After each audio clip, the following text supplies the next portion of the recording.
I'm not. I'm not. Soon's not. Yeah.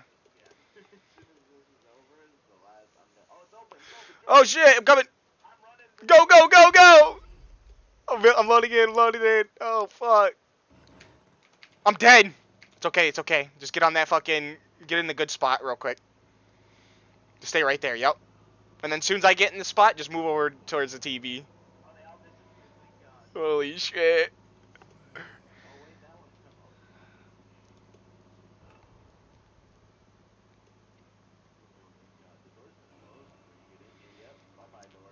It's alright. It's alright. Hopefully it opens up when I spawn in. It's alright. I'll make it maybe. Hopefully get an AR out of a box. I should be chilling.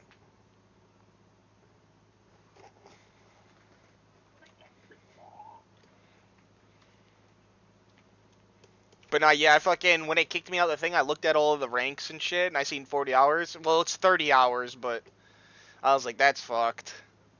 A whole ass day, nigga, left their shit on, and then some.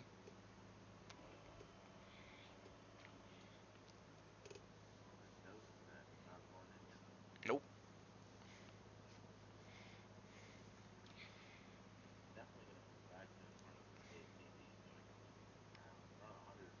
Yeah, no, I seen like 110, like 10 minutes ago. Nah, he's at 30 hours. I didn't mean 40. I didn't say rounds or anything. It just said 30 hours.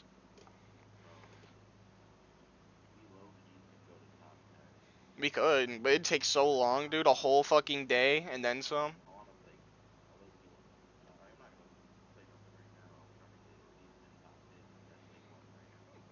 Yeah. Well, let me see the picture I sent. Top 50 is 6 hours 35 minutes. So we get 8 hours. We'll be like perfect, kind of. It's gonna be so long, dude. We could.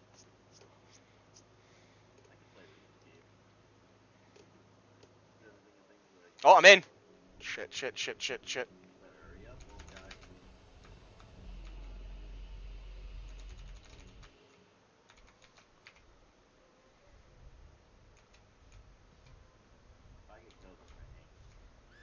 You shouldn't.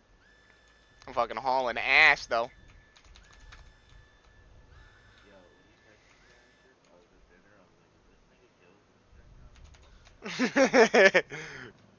I just wanted to see if he'd get mad. Yeah, I was trolling.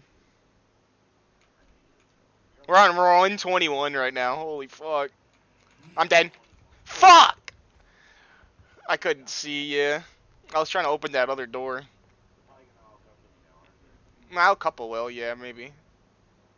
Or they might just not even spawn near you.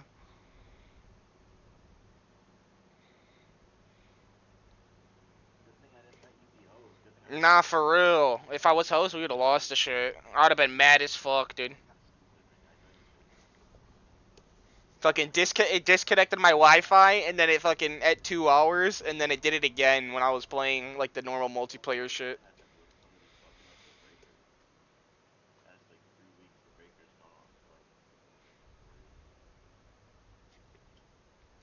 No, yeah, that's fucked.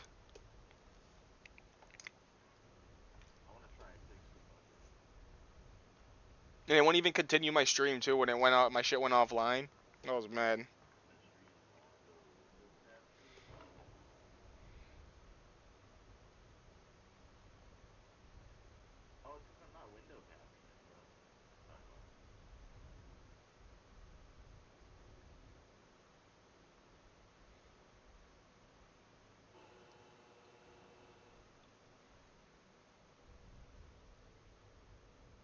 Oh, the door open. Is it gonna spawn me? Come on, baby.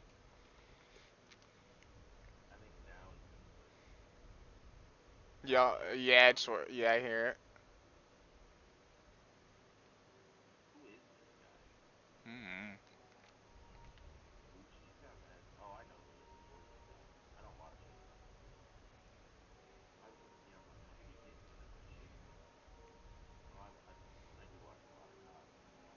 Oh shit. I'm fucking running. Alright, move up just a little bit so I can fall on there. Alright, I'm good. Holy shit.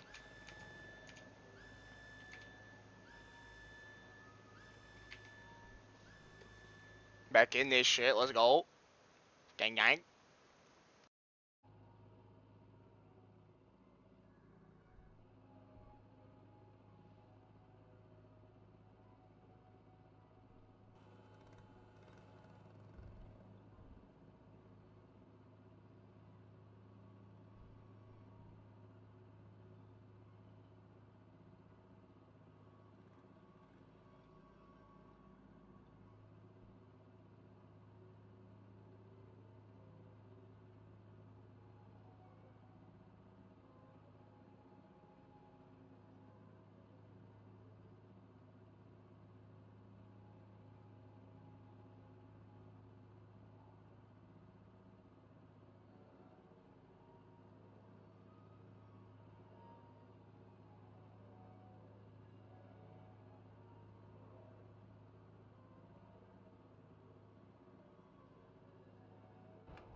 Like every single website these days has ads. Pi.org is a free ad blocker that not only blocks your ads, but also rewards you if you do happen to see ads. It works the same as any browser extension, and you can install it in seconds. See?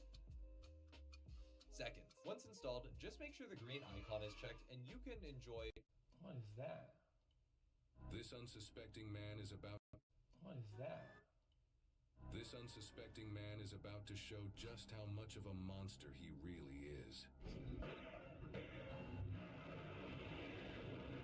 On September 12th, 2021, this man, 38-year-old Antoine Suggs, assassinated 4 innocent people in the middle of the night. Our small team of investigative reporters has gathered the footage and case details about Antoine and how all 4 murders came to be in order to present the whole story in its entirety for the first time ever. This all started very early in the morning a few days prior on September 8th. Antoine arrived in Minnesota via airplane from his home state of Arizona, and footage shows that nothing seems to be out of the ordinary. But that changes very soon. Antoine is picked up by an unknown person and leaves the airport with them. A few days later, on September 11th, late at night, Antoine revisits the airport in a new luxury Mercedes SUV. Later investigations report that this car was recently loaned to Antoine. It is unknown whether or not Antoine is connected to a larger organized crime group. While it's a logical hypothesis considering the value of this luxury car Antoine is now driving, we have yet to unfold the full story of this case, as it is only just heating up. We don't know why Antoine revisited the airport, but the surveillance footage gives us a glimpse at his passenger, who bears a striking resemblance to one of his future murder victims, Nitosha Lee Flug Presley. If the passenger is indeed Nitosha, then this was one of the last images showing her alive. According to a complaint filed by an anonymous person, a witness said they saw Antoine and Nitosha taking shots together at a bar just hours after he left the airport. Records also show that Nitosha's aunt told investigators that Antoine and Nitosha were romantically involved. Putting all this information together, it's becoming more and more likely that this passenger is indeed Nitosha. After a night of drinking, it is believed that Antoine and Nitosha went to a residence in St. Paul, where they spent time with 3 other people who would soon become Antoine's other 3 future murder victims. They were Lois Foreman III, Matthew Pettis, and Jasmine Sturm. Just hours later that same night, now the very early morning of September 12th, surveillance footage caught this altercation sometime around 3:30 a.m. in St. Paul, Minnesota.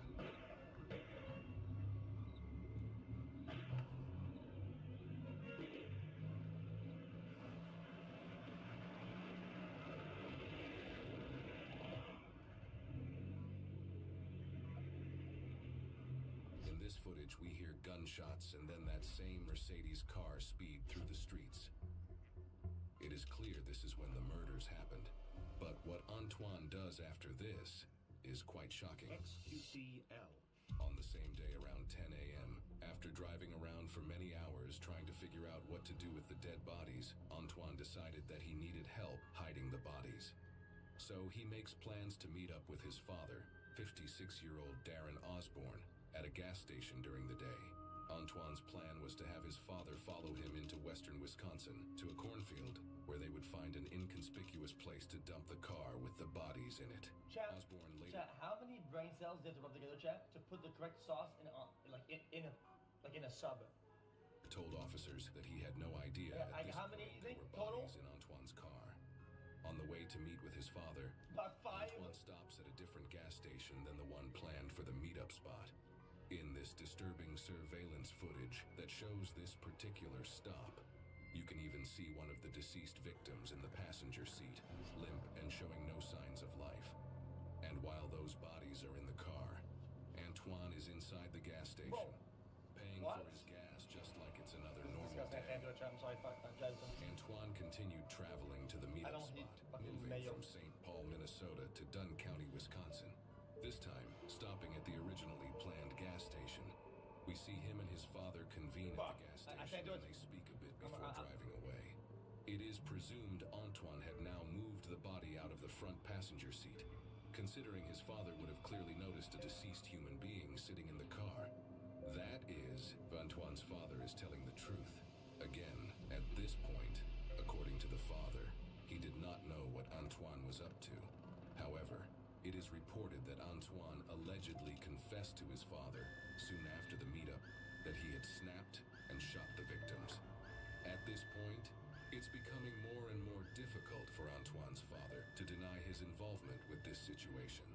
Antoine and his father allegedly went on to hide the car with the bodies in it in a cornfield further into Wisconsin.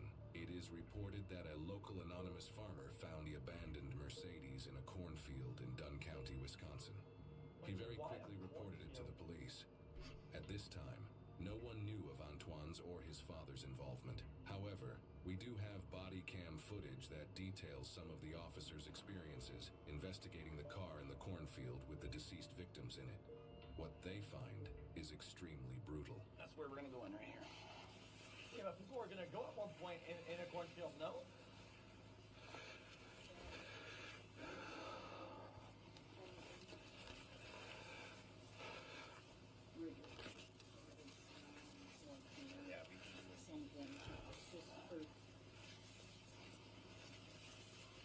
We did open the back door. If you need to open the back door. Do we know if that one in the back on the far right is male or female? Do you know? The one on the far back? The behind the driver? I thought it was a female. So they were stiff when you moved them? Yes. Somebody said? I opened that door. I basically went like this, and it was just, hard, stiff, rigor, whatever you want to call it. Obviously, the male, we didn't check anything on him. I thought there was like a hole. Looks like there might be blood pooling in his ear, or I thought maybe that was an entry or exit wound. I'm not sure. Thank you, guys. Yep.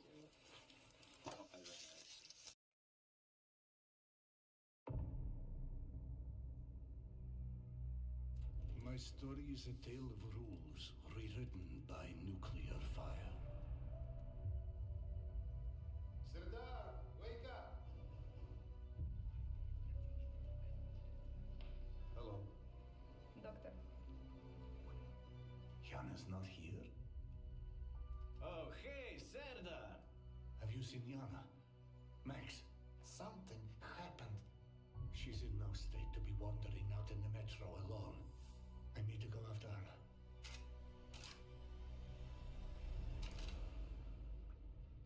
Their bodies. They've been arranged in some sort of ritual. Please, just let Yana be all right. What was that? I keep hearing other voices on the radio. You said there were people there. Did you not hear any of that? Yana, is that you? The worm. I'm seeing things. Hearing things. I feel like I'm losing my mind. What is happening? Sometimes we need to become the thing we fear. To prevent something worse.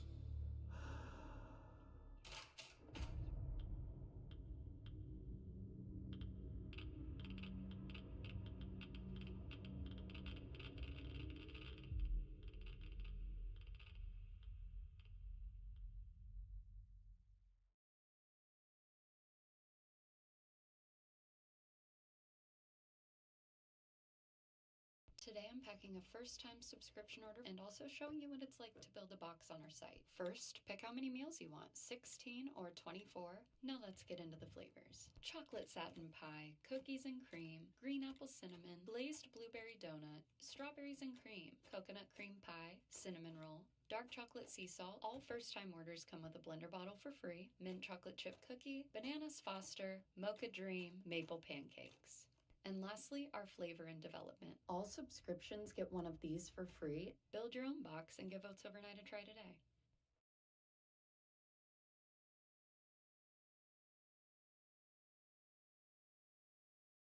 Well, it looks like it's an actual key story, not switch bucket, too. You just rolled the bucket.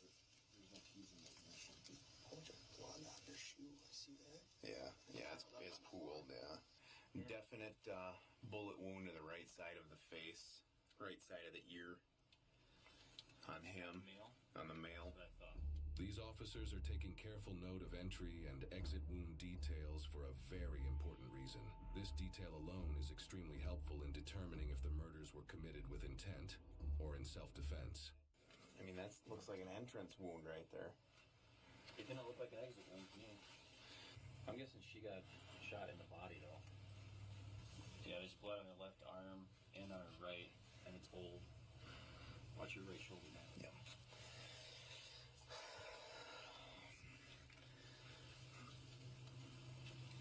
Oh, what's in the pocket, Dan? There? Dried blood. Yeah. Oh, yeah, it's dripping right now. Oh, yeah. Nail. And shot wound to the head. Right, yep. There's the exit wound over here. See on the front seat? Yeah. Right below, right where the shoulder rest is, that white stuff, is that brain matter or skull particulates? Bro. It's hard to say. What is the point of this anyway? Are we gonna get the Is point? she wearing her seatbelt still? No, I couldn't tell if it was I just think they put it behind her. behind her. Behind her. Just probably so that it wouldn't beep. Well, man, I ain't Because the listening, weight's but I in just there, don't so get it'll it. beep. I want to know where the gunshot wound is on this other gal. How do you have exit wounds and there's no damage in the vehicle? Well then, but also if it's a headshot, wouldn't she have splatter? I mean, you got splattered on him, but it's just weird. Well, his is coming from his nose. You know, that's just draining from the nose from the brain. Yeah, oh yeah. Alright, well, did we look through that? Well, let's just get out of here, I guess. We'll go talk to Kyle. During later investigations, Antoine's Arizona ID It's not very card commentary. was You're missing found the on point the that floor. the case has a lot of components to it, a lot of stuff, a lot of whatever, right? But we get like half the video is like them going to the bodies. Like you could probably just show the scene, like describe this entire scene in like 8 words. Or of the car, covered in blood. This pointed the officers directly to him and later his father as well, as more information was Well, that's discovered brain after dead. they reviewed the previously shown surveillance footage. Officers arrested Antoine's father first, and then charged Antoine with 4 counts of hiding a corpse. Antoine, now back in Arizona, turned himself in to the Arizona authorities. Antoine would now be brought back to St. Paul, Minnesota, the city where he committed the murders. This is where his dramatic legal trial would take place. Over the course of the next few days of Antoine's trial, he claimed, incredulously, that he acted in self-defense in the killing and transporting of the 4 victims, which the prosecutors stated that they find improbable. Antoine has had a lengthy history of breaking the law, including multiple instances of unlawful possession of a firearm, possession of marijuana in a vehicle, driving with a suspected... Picture this. You're sitting at home alone watching YouTube videos, wondering why you can't find the motivation to do the things you need or want to do or change in the ways you'd like. There's immense value in creating space for us to process our own emotions and to tackle underlying feelings head on. And there's no easier way to do this than through therapy. And that's suspended license and much more. Even though Antoine had never racked up any charges nearly as serious as murder, this made it quite clear that Antoine is no stranger to criminal activity. During the trial, Antoine never gave any reason other than self-defense. He said the 4 victims were attempting to rob him, claiming he was the victim in this situation. However, going back to what the police learned about the entry and exit wounds of the bullets in the bodies, it's obvious this is definitely not a case of self-defense. Even though no one believed Antoine's excuse, he still gave no other reason as to why he did this. So we may never know his true motive behind murdering the 4 innocent victims. The jurors, after 6 hours of deliberation, decided that Antoine was found guilty on all 4 counts of second-degree intentional murder and was sentenced to 103 years in prison.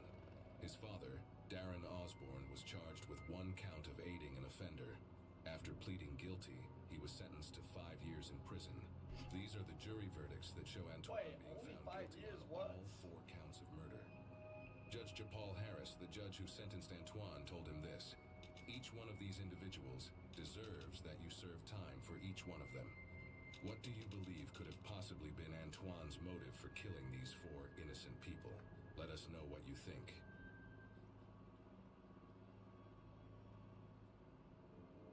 What the fuck?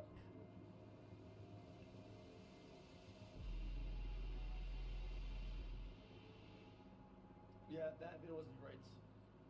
Chat, that video was just not great at all. I gotta give it a bucket. It's almost like AI.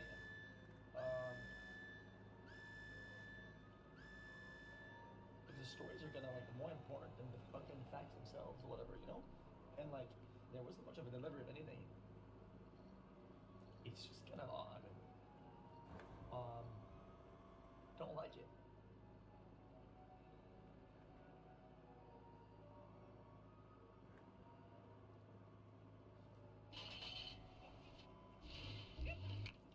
Simple, just an incident that takes a horrifying turn. Gotcha. Apparently this is good. Also on products advertised as water repellents such as jackets, food takeout containers, air fryers, and some waterproof cosmetics. Wait, did I just... I told you to stop! Call the authorities now! I think I just witnessed a killing at Lowe's.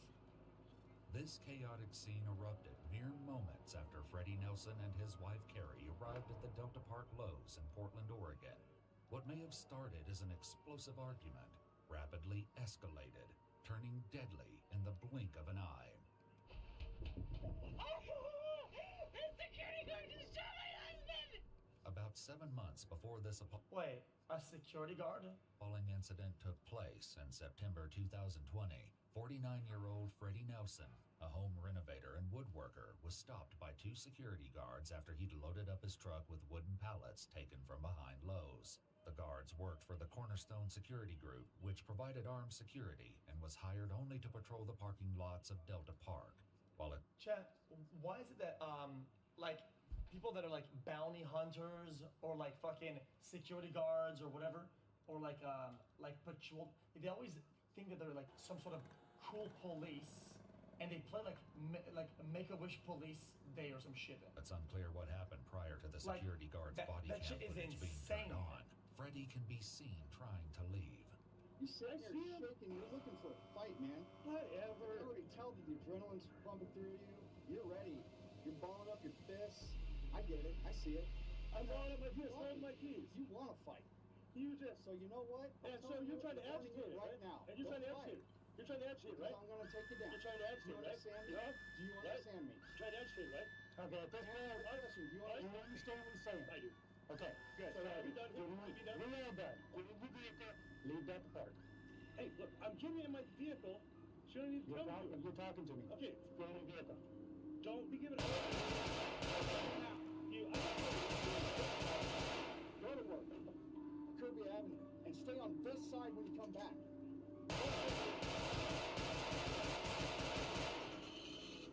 Could you please move so you're not blocking the road? See in the footage, and it blocked Freddie's ability to leave. What?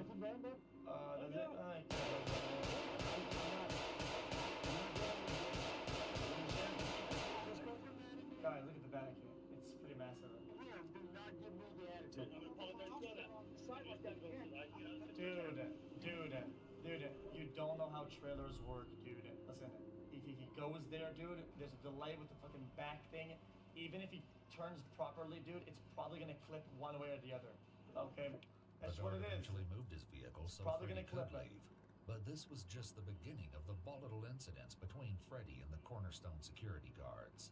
In January 2021, Freddie was once again approached by 2 guards. They saw that... Wait, hold on. Say it again. ...of the volatile incidents between Freddie and the Cornerstone security guards. In January 2021, Freddie was once again approached by 2 guards. They saw that he had collected more pallets and had left his red and black truck out front while he went inside the store. All right. We can wait here. Out on this? Yeah. Okay. Because I know we've had this problem with him before, not doing it. So I think it's time to boot him out. Because we keep telling him. Are you saying you're excluding him? Yeah. Okay.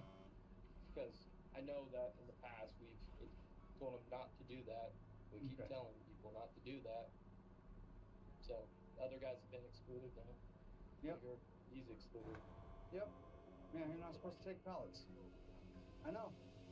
While the guards waited for Freddie to come to his vehicle, they took a look at how many pallets he'd taken.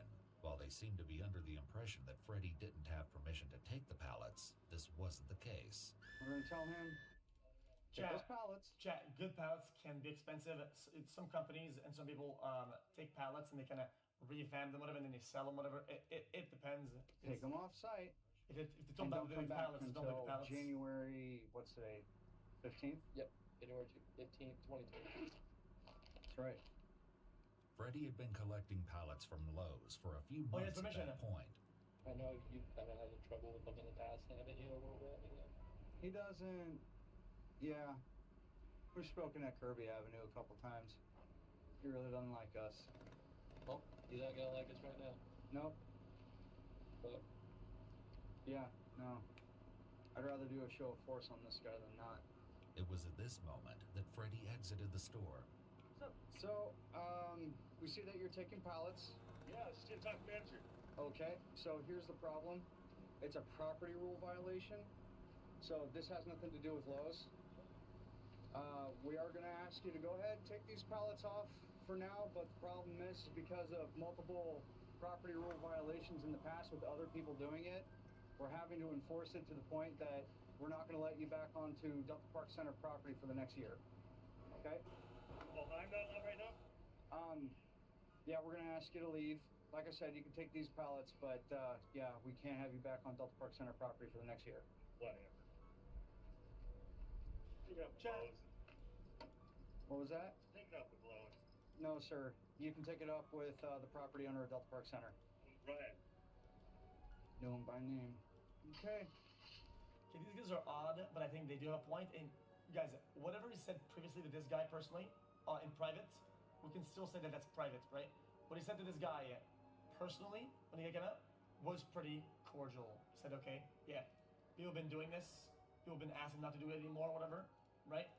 You can't do this anymore. Just leave, right? I think this they did incident fine. ended without issue, things would only escalate from here. Up to this what point, no one could have predicted was just how explosive things would become. On April 19th, Freddy was once again stopped by a security guard while he was behind Lowe's, about to collect more pallets. No, you leave this property now. You leave the property now. No. Hey, whatever. Okay, turn around. I'm gonna put you under arrest. No, you're not. You want to bet? No. Okay. Guys, from what I understand, this is not a one place, more like a mall or plenty of stuff, right? And there's an owner of the center, therefore they own the property on which the stores are placed, right? Even if the Lowe's says, yeah, you can take the path, whatever, if the property owners and security of the whole thing says you can't be on property to take it, right? Then that trumps that agreement that they have with Lowe's. That's just how that works. You are under arrest now. No, I'm not. I just came out of the office. No. Yeah. You are trespassed from the Delta Park property. You are not to be here. I just come out of it. I don't care. Well, go deal with them. I'm not. I'm dealing with you. Yeah. Well, I'm not under arrest. You will be here in a second. What's your name and ID number? You don't need it. So I don't even know you're a legitimate security officer. I am a legitimate security officer. How do I know? Because I'm right here. I've worked for Delta. You're right, I can, but I work for Delta Park. No, you don't. Yeah, I do. You work for TNT. Same thing. No, it's not. It is. They You are not allowed to be here. It's not working. You are not allowed to be here. You need to leave now. Go talk to management. No, I'm not going to. An incident report from a week before this footage reveals that a security guard spoke to the Lowe's manager and confirmed that the company Freddy worked for was actually contracted to pick up the pallets. Okay. Freddy even showed the business card to the guard and the manager. The report claimed that the pallets were supposed to be picked up in a truck with the company logo, which Freddy's truck didn't have. Regardless, it seemed like the guards knew he had permission from Lowe's to be there, and yet were still telling him to leave. Okay, whatever. You need to leave now. I got work to do. Leave. As soon as I'm done. No. You don't even know the rules. I do. The logo is on this side. This right here. I would guess It's just on the wrong side. You are trespassed from this property. Yeah. What does it matter? Okay. Go through. Stay on it. 100 the You're not camera. arresting me. You want to bet? Back off. You want to bet? Go ahead. I got the same thing you do. Yeah, well then back off. No, not going to. According to the report later filed after this dispute, the guard claimed that Freddie had a small can of pepper spray in his left hand. However, Yeah, don't do that. the footage shows that the can appears to be in his right hand. The guard stated that he then pulled out his own pepper spray for self-defense. You're not arresting me. You want to bet? Don't talk to management. You can't do that? Not going to. Okay, I don't know the laws with pepper spray, so maybe I'm out of my depth with this one, right? When it comes down to like weapons and shit like that, I feel like when you pull it out, right, it's kind of like dude, is that kind of like brandishing or whatever? Normally you pull it out when intend to use it. If you pull it out, I mean you're gonna use it. It's time for you to leave. Freddie then began walking back towards Lowe's. It's time for you to leave. You are trespassing from this property. You're the next one trespass. No, actually I'm not. I need you out here now, please. I can't deal with it. I can't deal with that. I need you out here. Can you call the police then? What? Yeah. I'm gonna be arresting Freddie here. Yep. I need PD out here now. I'm behind Lowe's. Yeah. While Freddie headed into Lowe's to get management, the security guard aired his grievances to a bystander. He's trespassed from the property and he knows it. So. Yeah, the security guards are playing fucking G.I. Joe, fucking what is it called? Like live action role playing or some shit like that. Okay, their job isn't all that. Okay, yeah, facilitate and fucking make sure things go smoothly. Things aren't smooth, call the police, stay calm, and make sure things go properly, right? Not the fucking, I'm going to make an arrest because I'm fucking Paul Blart from fucking Mall Cop, man. Like, holy shit, these people are fucking insane. He's not going to come back here without police, so. I'm about to make an arrest. Put your hands in the air. Like, who the fuck are you, bro? Watch me.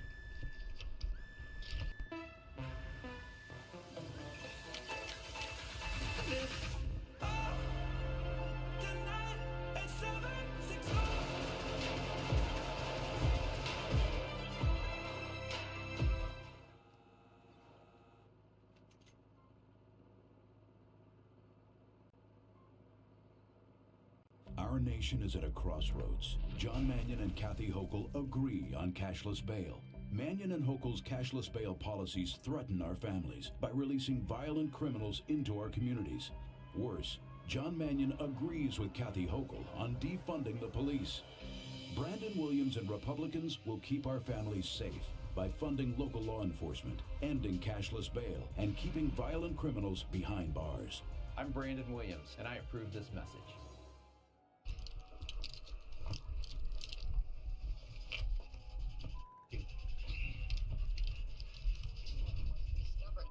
Oh no, this is what he does. Yeah. The incident report from that day states that the Lowe's management did ultimately ask Freddie to leave, but said that they would figure everything out so he could get pallets later. It appears that despite the security guards trespassing Freddie, the Lowe's management still expected him to come and pick up pallets. This would become very important later. The report also claimed that Freddie was trespassed on April 12th for allegedly stealing pallets, while other footage showed him being told he was initially trespassed in January. More discrepancies would come up soon. While the continued clashes between Freddie and the security guards were certainly distressing, things would only intensify from here. This is like a bullshit miscom between the two entities, right? And the security guards playing like the fucking like the bullshit in between, kind of using that miscom to their advantage in some way. This is like a three-party disaster. Once again, Freddie was approached by two guards, this time while he was in the front parking lot at Lowe's. The mall, the security, three entities, and they're not giving the game properly. Get off the property. You need to get off the property. Go. Want to play that game? Okay. You can be here. You did nothing. You can't be here. Yes, you have. been excluded from Delta Park property for 1 year. You are now trespassing, sitting in the property. You are not supposed to be on Okay, Delta chat, Park last property. pause, chat. Guys, this one thing, chat, that I've never understood, chat, with trespassing laws, whatever, or how it works. Chat, who is under the authority to say what to whom? Are these guys good enough, like legally, or whatever, to say you cannot be here if you don't leave after I tell you you're trespassing it? Or the owner of the Lowe's or the owner of the property, who is the one that actually can make that call? And can they delegate that task and that power to somebody else? Owner. Okay, so owner of the lot. So can owner of the lot say, yo, security has what we would have, so you guys can do the same thing that we would do, like you can trespass them as you. Can they delegate that task or nay?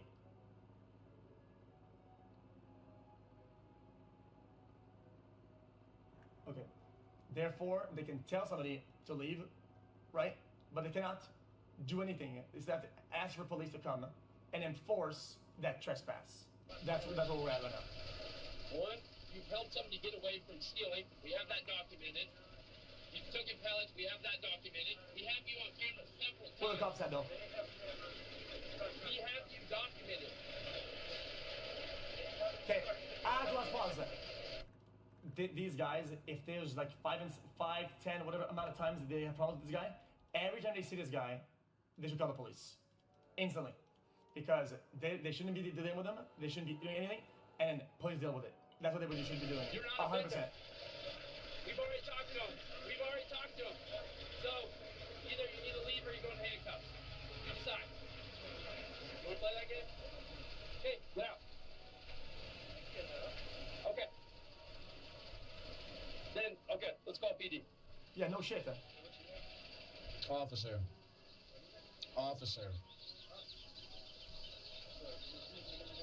What's up? I gave you my name. Yep. We have bolos out even. So. The security guards did in fact have a bee on the lookout for Freddy. The bolo shared with the Cornerstone security guards stated he has attempted to state he is an approved vendor for Lowe's. Regardless if he is or isn't, he is not allowed in Delta Park Center. Okay. Notably, while the bolo says that Freddy can be hostile, it clearly states that he's not known to be combative. The bolo also directs the guards to place him in custody if he does not comply with orders to leave the property. Everything came to a head on May 29th, 2021, when Freddy parked in the Lowe's lot with plans to look at flowers with his wife.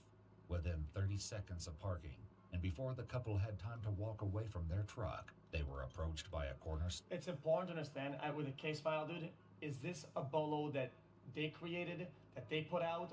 Is it a bolo that the security company put out, that the Lowe's put out? I don't know who put the bolo. Stone vehicle.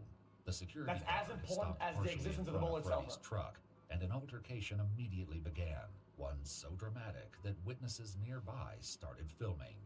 28-year-old Logan Gimble, the Cornerstone security guard, confronted Freddy and Carrie, telling Freddy that he was under arrest for trespassing. Freddy apparently argued that Logan had no authority to arrest him. While this part of the argument wasn't filmed, Logan turned on his body cam soon after, capturing the rest of the harrowing incident.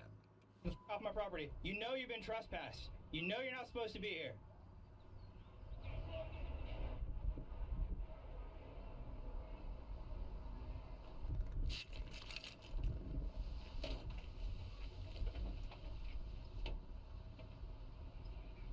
You refusing to leave my property?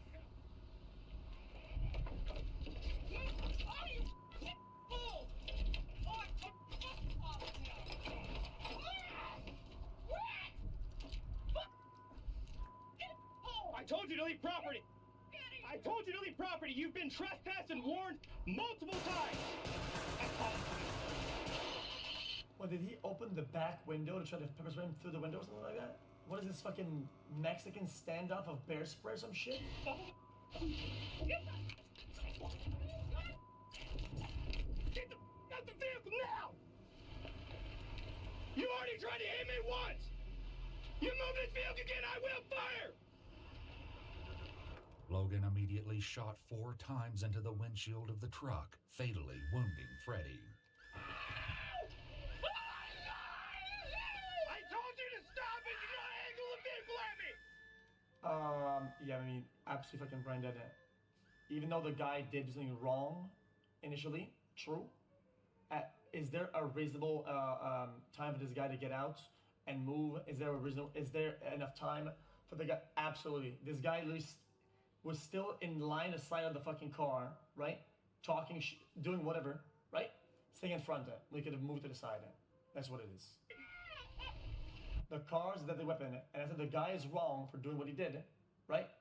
But that doesn't give this guy the right to put himself in a bad spot and say, if you move, I'm shooting, blah, blah. You don't do that.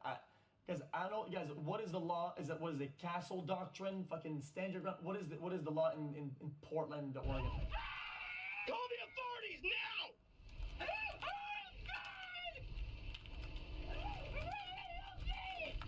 I told you not to move the vehicle! I told you! You call 911 right now! Oh my god! You fucking... Oh my god! You already tried to hit me with the vehicle once! And that is assault! You also used pepper spray!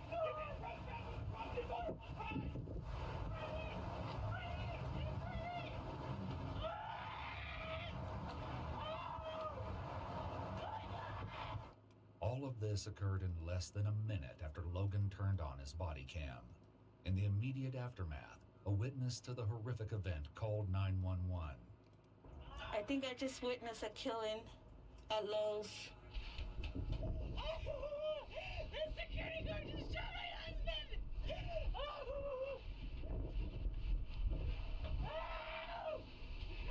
Freddy! Oh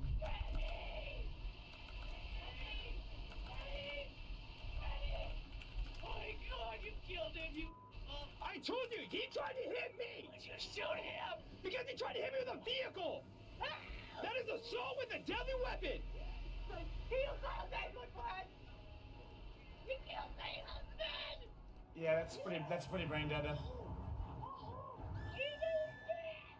Are you on the authorities with them right now? I'm on 911 right now. Told them that he's been trespassed multiple times. I watched you. Okay. We all watched you. Yes, he's shot. Yes, we did. The cop is dumb. It's not even a cop, but that's mall cop. Definitely, I see blood. Yes. He's bleeding out. Okay. Do they want me to render aid? I don't know what to do at this point. You want security to render aid? Are you on medical? What do you want to do? I'm right here standing by. My camera's on. Everything's been recorded. Yes, he just shot my husband. I didn't think to. Oh my god.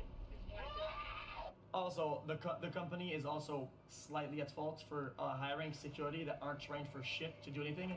If you're gonna be allowed to carry a gun and shit like that, right? And they have to know what to do when shit happens. Literally. She's hysterical. This guy should know what to do. It's part of the deal. I shot him 4 times because he tried to hit me with the vehicle. They're on the authorities with him right now. He locked his door. He tried to hit me and pin me between the vehicle. Ma'am, do you have a key to get in the car? Yeah. Dude, why is he keep justifying his shooting to everybody like he shouldn't fucking win an audience or some shit? This is just weird. Right away, Logan begins repeating his version of events, but there are some key specifics in his story that will be challenged later. Well, okay, listen. He threatened to pin him because there was a car behind him, and he went forward a little bit, right? But that doesn't justify anything else. And he said, "Stop, or I'm going to shoot you." And the guy tried to run him over again. He tried 2 separate times. I know. And he's got it all on his camera. Take care of your husband. He also attempted to pepper spray me. He what? He also attempted to pepper spray. Oh, is that what that was? He shot out the window? Yep. Notably, Logan doesn't mention that he first pushed a bottle of pepper spray into the partially open back window of the Nelson's truck and attempted to spray the couple. He's been trespassed by me, every security member on my team. He's been trespassed by the police, and he's been trespassed by the owner of Delta Park. So, you hear that? And he continues to come on property. Okay. While they wait for the police and Microsoft Tech for Social Impact is committed to making world-class cloud technology accessible and affordable so nonprofits can drive even greater impact. Through our technology grants, eligible nonprofits can get Microsoft 365 Business Premium free. That means best-in-class productivity of your favorite Office 365 apps like Excel and Outlook, plus Teams with simple device management and security. Get started at Microsoft.com/nonprofits. Oh my gosh! It's November the 11th, the middle day!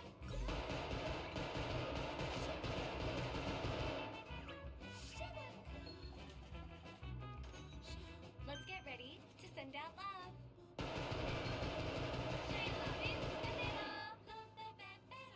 Ambulance to arrive, Logan makes a few questionable comments, seemingly talking to himself. God, I did not think I'd have to do that. Of course, they're gonna sympathize with the victim. I think his wife is on the phone screaming. Well, he was not even helping, like. I know you're trying to help. I just want to make sure that they're thinking. They're Bro, apparently this two is a paramedics. Facebook target, literally. This is out of my scope. Tried to pin me between the vehicle right here, and then tried to hit me right here again. About 5 minutes after the shooting, officers arrive on the scene. I don't know what you need me to do. This is the first time I've ever had to do this. Okay. I had to discharge my firearm. Logan claimed he was the site supervisor responsible for all of Delta Park. He then told officers that Freddie had attempted to hit and pin him between his own security vehicle and his truck. The officers instruct Logan to call his supervisor. I mean, you could label it as that, and also trying to flee after being pepper sprayed in the car. I mean, And he once again relays the same story, this time emphasizing a notable detail. He angled the car for me, tried to floor the gas, and that's when I kinda fired. did, but this guy also pepper sprayed him, so. Checking Freddie for signs of life, Logan makes this request. Is there a way I can get tomorrow off? So I can, process what I just did. Okay. I know we're tight, but A few minutes later, an ambulance also arrives. Freddie, I love you! Eventually, an officer guides Logan to sit in the back of a police vehicle. I did not think I'd have to do that today. After leaving Logan alone for 5 minutes, the officers return to collect his firearm. Well, that should Hey, bud. How's it going? Go ahead and step out of the car. Is that cooling up back there for you? Yeah, it's a little warm, but it's all right. Okay. Well, what we're gonna do, I'm gonna take your firearm. You don't have to touch it, okay? We're just gonna wait for detectives and stuff. So it's just kind of protocol when somebody's in the back. So it doesn't say you're in trouble or anything like that. Yeah, I know. I'm aware of the process. There's a weird thing with my DPST. I got armed during the whole COVID thing. I mailed my stuff off, and I have yet to get my actual card. Don't worry about it. But I do have the gold. Real training must complete marksmanship and no training. Paper, or the yellow paper that was issued. Yeah, don't worry about it. As it would turn out, this was an issue that Logan would need to worry about. The day after the shooting, he was brought in for a formal interview where he was read his Miranda rights and agreed to speak with officers. Oh, He tells God. them that he was in the Air Force for 6 years. He was then asked to describe some of the things he dealt with working as a security guard. So would you say that you've been able to resolve a lot of situations using just either verbally saying stuff to people or De-escalation, use it. It's a lot of time it's, just being calm, rational.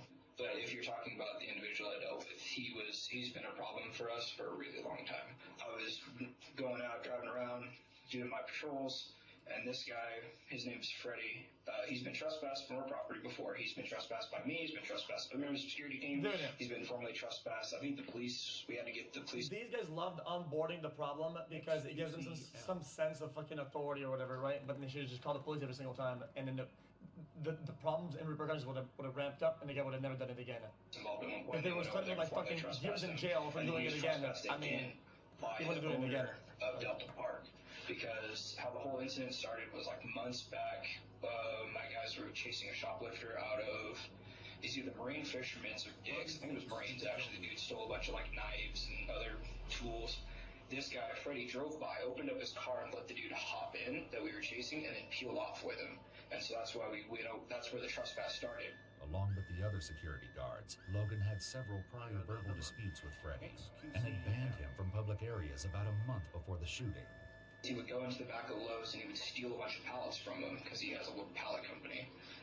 But they had no formal agreement with him at all. He had no okay from the manager. I went in to verify it with him. Carrie Nelson, Freddie's wife of 30 years, was interviewed the same day she witnessed her husband shot, and she told a very different story than Logan.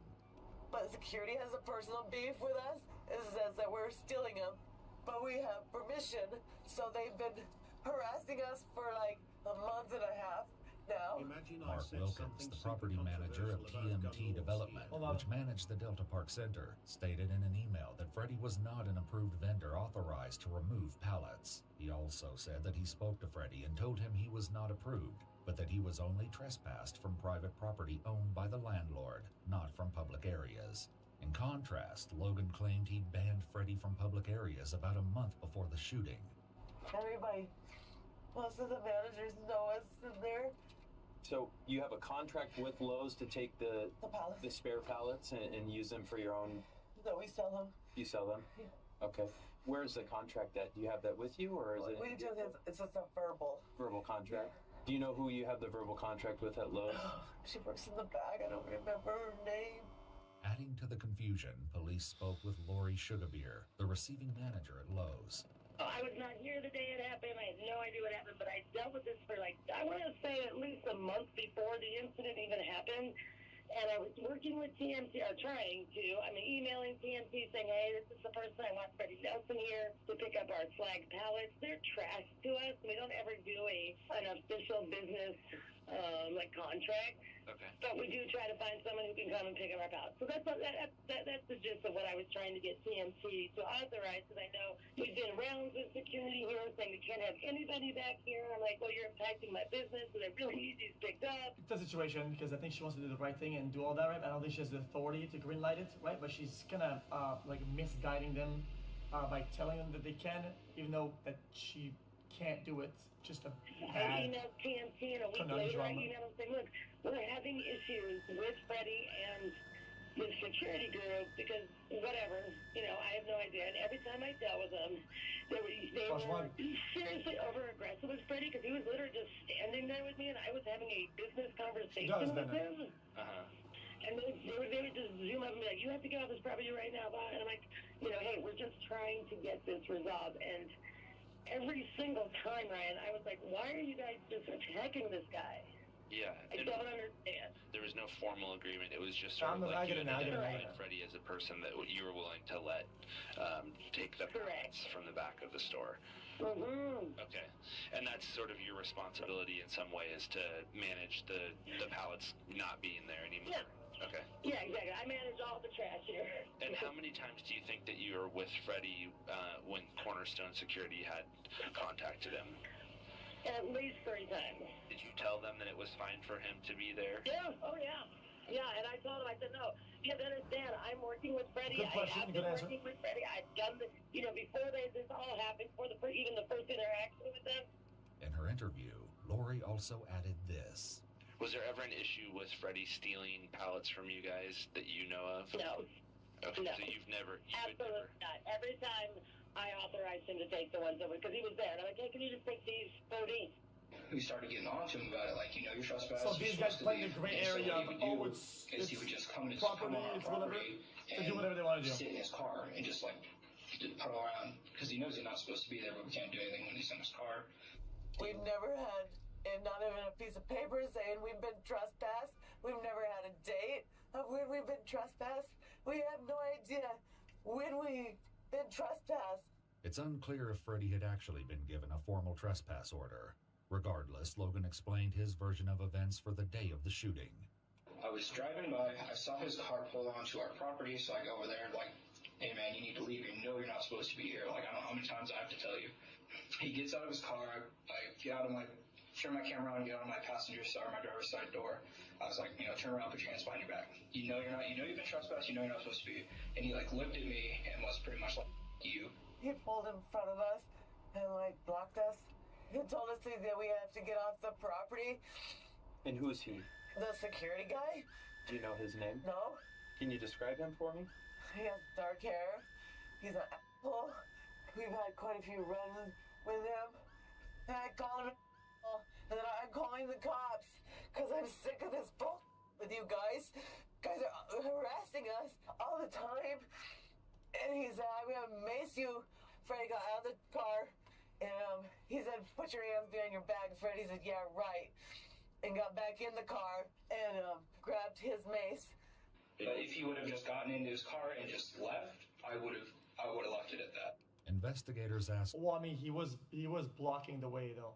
I mean, the patrol car literally was blocking the way though. Logan to clarify why the situation escalated so quickly. He was reaching for something inside. Also, this guy's poor dodge training.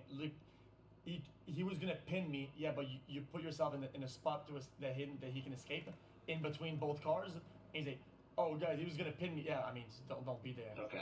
I didn't know what it was. Especially after pepper spraying the guy. He's made threats against us multiple times before, and I didn't want him pulling a firearm when I was by the side of the vehicle, so that's why I sprayed into it. Okay. And what was your hope to do when you? I mean, what was your intent when there you sprayed in there? GG. He's gonna sell silverboard. Like I said, I didn't. Cars are dangerous. Did Freddie have a weapon on him? I'm just asking because I need to. Yeah, he had his mace, but I don't think he had a chance to even fire. Cars are dangerous, so I'm going to impair this guy's ability to drive while escalating it and see what happens. What is wrong with this guy? So Freddie had some pepper spray as well? Yeah. Did he have a knife or a gun or anything like that? No. The main points of contention were the brief moments before Logan fired, and this time, when he tells the story, he includes something new. And I was going to step, like, towards my car this way so he could... I thought he was just going to drive this way. So I started walking this way. He angles the hood of the car towards me, trying to pin me in between his truck and my patrol vehicle, but I stepped to my right, and he narrowly missed. You said he angled his tires towards you. He turned the whole car and went forward towards me. And, you were able to step. What? Sorry, pause again. Yes, 27:48. Hold on. Hold on.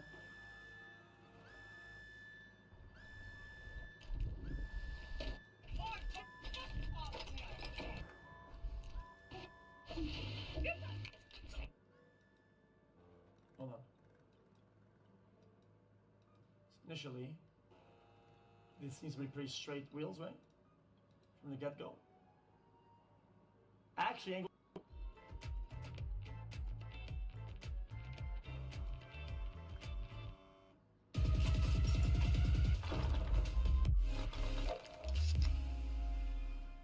Go to the left a tiny bit. Supposed to be here. You've been trespassing multiple times. I call the police.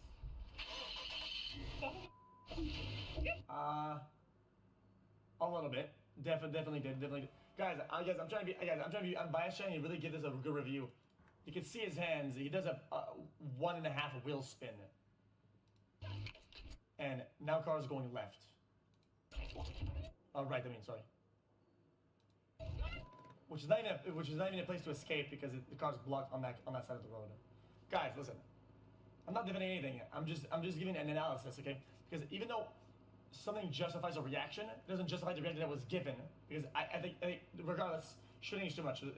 Regardless, I still think it's bad, but to what degree is what we're saying. I've been warned multiple times. I call the police.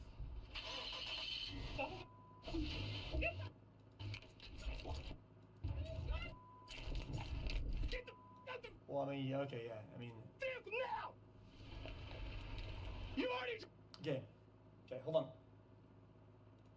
At this point, right? It's over, right? That situation is pretty much over at this point, right? Because if you say this is a lethal threat, sure it is, right? And this guy could do it again, but he's not doing it right now, right? And this guy chooses to stay there on purpose, right? Doesn't move. Try to hit and me then once. Gets into an even worse spot. You move this vehicle again, I will fire. Right? He shot 4 times into the windshield of the truck, fatally Freddy. Yeah, that doesn't count. This guy's dumb as fuck. Yeah, he's cooked. This guy's over. He's done. Because everyone is like, self-defense, self-defense. Okay, if some guy pulls out a knife, okay, and tries something, and you don't shoot him, and then you go across the street, and you point your gun at him at long range, and then the guy turns to the side, and you start shooting. Oh, guys, self-defense. Okay, yeah, there was a threat, right? You dealt with it, fair, and then you went away from somewhere else, where it's a completely different ballgame, and then you chose to shoot. It's two different situations. It's not just one thing. You were able to step out of It's the way not and the same thing avoid anymore. being hit, It's not. or were you hit by the car? I don't know. I think he might have like tapped my hip, or like I felt something push up against my hip, but no damage was done to me. Okay. I got out of the way quick enough. Yet at the scene, Logan clearly states something that contradicts his new story. You already tried to hit me once! Did your vehicle strike the security guard at any point? No. I don't think so. No. While it's unclear if Freddy's truck actually hit Logan, he can be seen in the footage briefly touching the vehicle with his hand when it nears him. However, the most important piece of Logan's story was something he mentioned quickly in interrogation. Well, it did. I heard the engine start to rev, and then that's when I fired. Okay. 4 shots into the left side, or right side. Despite his claim the engine revved, the truck doesn't seem to move before Logan fired. At the very least, Logan's first shot was almost simultaneous with the truck beginning to move. Get the vehicle now! You already tried to hit me once! You move this vehicle again, I will fire! Just walk me through what your concerns were, because my personal safety. Yeah, 100%. Okay. This job is not worth my life at $18 an hour. Sure. So I'm going to do everything I can to make sure I go home, but at the end of the day, I also don't want to have to... Okay, if the guy goes gas pedal all in at that point, even if he shoots and lethally strikes the target, right? He's still gonna get bodily injured and possibly killed. That's a brain dead fucking argument. Send somebody else more or less in a moment of body back. Notably, Cornerstone's use of force policy states that, quote, nothing in this policy requires an officer to retreat or be exposed to possible physical injury before applying reasonable force. The autopsy revealed that Freddy was shot in the head, the left of his chest, his right shoulder, and in his thoracic vertebrae. He died at the scene. Were you scared? Bro, headshot, really? Or were you... I wouldn't really say I was scared, but that's only simply because of my military background and all my training and stuff like that. While Logan had completed his armed security training through DPSST, Oregon's Department of Public Safety Standards and Training, he didn't have formal certification as an armed security guard. This meant that he was not licensed to carry a firearm at the time of the shooting. The Cornerstone Security Group later admitted that along with Logan, 2 more of their security guards weren't certified, but were carrying firearms. Chat. What is Portland, Oregon? Chat. Is that open carry without a license? State. Logan wasn't charged for Freddy Nelson's death until December 2021, more than 6 months after the shooting. At trial, Logan claimed it was self-defense, and that after the truck struck him, he got tunnel vision and didn't have the ability to recognize an alternative action to deadly force. Logan was eventually found guilty of second-degree murder.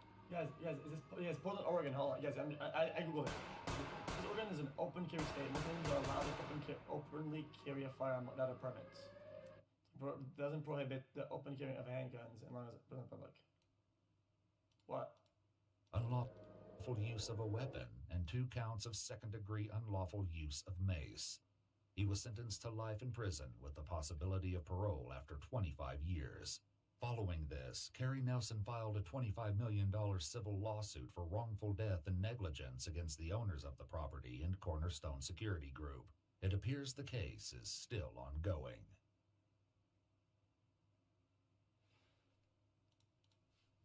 Yep, I mean, that guy's a fucking dumbass. Man, mall cops are fucking weird, man. Dude, they need to conduct some sort of fucking, like, psychology like thing about people that do like live action role play of like authority shit like that. It's oh yeah, like the prison experiment, I guess, because they did that already.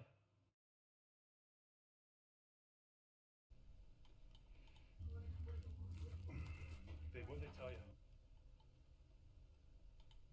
Okay, she was life flighted here. Yeah. This is Natalie and John Shirilla, the parents of Mackenzie Shirilla. Just hours earlier, they were informed their daughter was involved in a devastating car accident and that she was transported by helicopter to the nearest hospital. However, what they're about to hear from this officer would change the course of their and Mackenzie's life forever. Okay. No. You want to sit down? They say this. Progress in Alameda, car into a building, 2 are deceased in the vehicle. Daughter's your Who died? Mackenzie's boyfriend, Dom Russo, as well as their friend Davion, were pronounced dead after the crash, making Mackenzie the suspect of a potential double murder. However, police had their doubts. Most assumed that this was simply the result of a tragic accident on Mackenzie's behalf. But as the investigation would progress, dark and disturbing secrets would reveal this was clearly much more than just an accident. Dom, if you do not open, you think I'm joking. What do you mean? You know exactly what I mean. You're gonna come open this door right now, or there's gonna be a serious problem. What the fuck? I never seen that in my life. What the fuck is that? 1 a.m. on July 31st, 2022, Mackenzie, Dominic, and Davion were at a house party in their local town. They decided to let loose during this party and get extremely high on throughout the night, something Mackenzie had a regular tendency of doing. At roughly 2 a.m., Mackenzie approached the host of the party, Kelly, and asked if she wanted to take acid with her and Davion. This was a strange confrontation for Mackenzie since Kelly had never even heard her talk about acid, let alone use it. Kelly denied the offer, and Mackenzie, Dominic, and Davion left the party shortly after.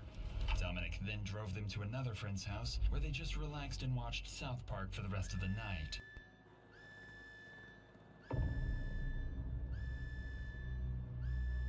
My story is a tale of rules rewritten by nuclear fire. Serdar, wake up! Hello. Doctor. Yana's not here? Oh, hey, Serdar! Have you seen Yana? Max, something happened. She's in no state to be wandering.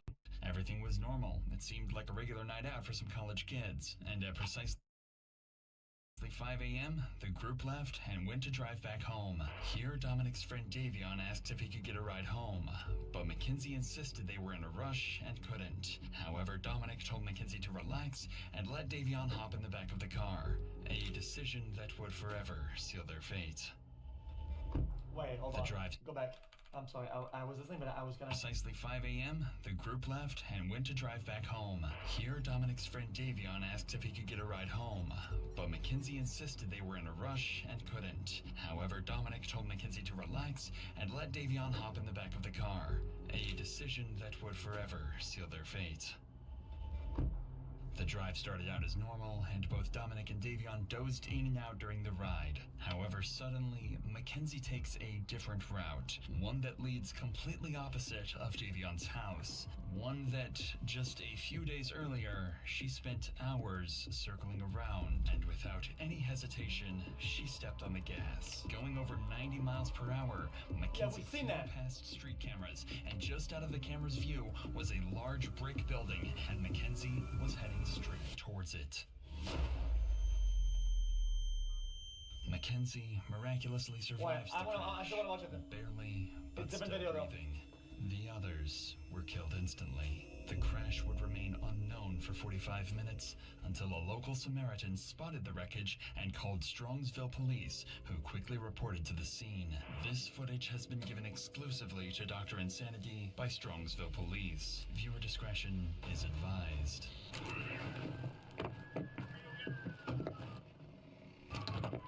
Boy, hold on. 45. others were killed instantly. The crash would remain unknown for 45 minutes until a local Samaritan spotted the wreckage and called Strongsville police, who quickly reported to the scene. This footage has been given exclusively to Dr. Insanity by Strongsville police. Viewer discretion is advised.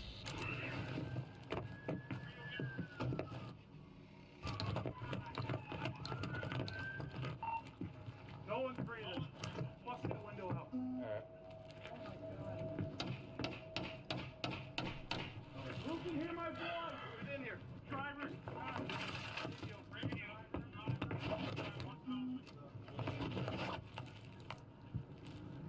Oh, shit. Hey.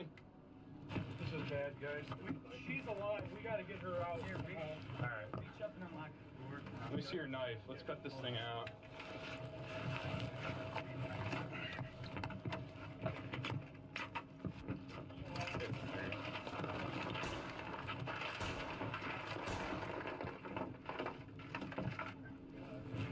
Sarge, we're good to try to get her out? Dude, I don't know what's going on in there. Wait, why would they try to get her out? Let's see if we can get some IDs, guys. 24, go ahead. You look younger? Oh, yeah, they're all pretty young. I don't give a fuck if she's alive, brother. If somebody wobbled and they have damage and they fractured things in their neck, in their spine, getting them out in the wrong way could literally kill them. What the fuck are you talking about? Jesus Christ. Are you fucking stupid? That's the worst Oh I've man, ever seen. I'm done with this shit forever, man. Evidently, we have anything that takes like bottom of the barrel knowledge. It's like, oh man. Yeah. We got two that are gone. Yeah. When police realized Mackenzie somehow survived this wreck, they got medics and firefighters on the scene immediately to try and keep her alive. I mean, either she's drunk or high, or she just isn't from here, was going way too fast and didn't know where the road ended. It looks like they even went off the road up there. They did. But I mean, if you're hitting a building that hard, I just can't believe all the people that work up here that are up here all night long, no one heard. There ain't factory type settings. Yeah, well. And it's dark. That's insane though. Once they get her out, I'll go over to this building because I think there's a camera on the front of that building. I don't know if it's working, but I can always ask. As authorities were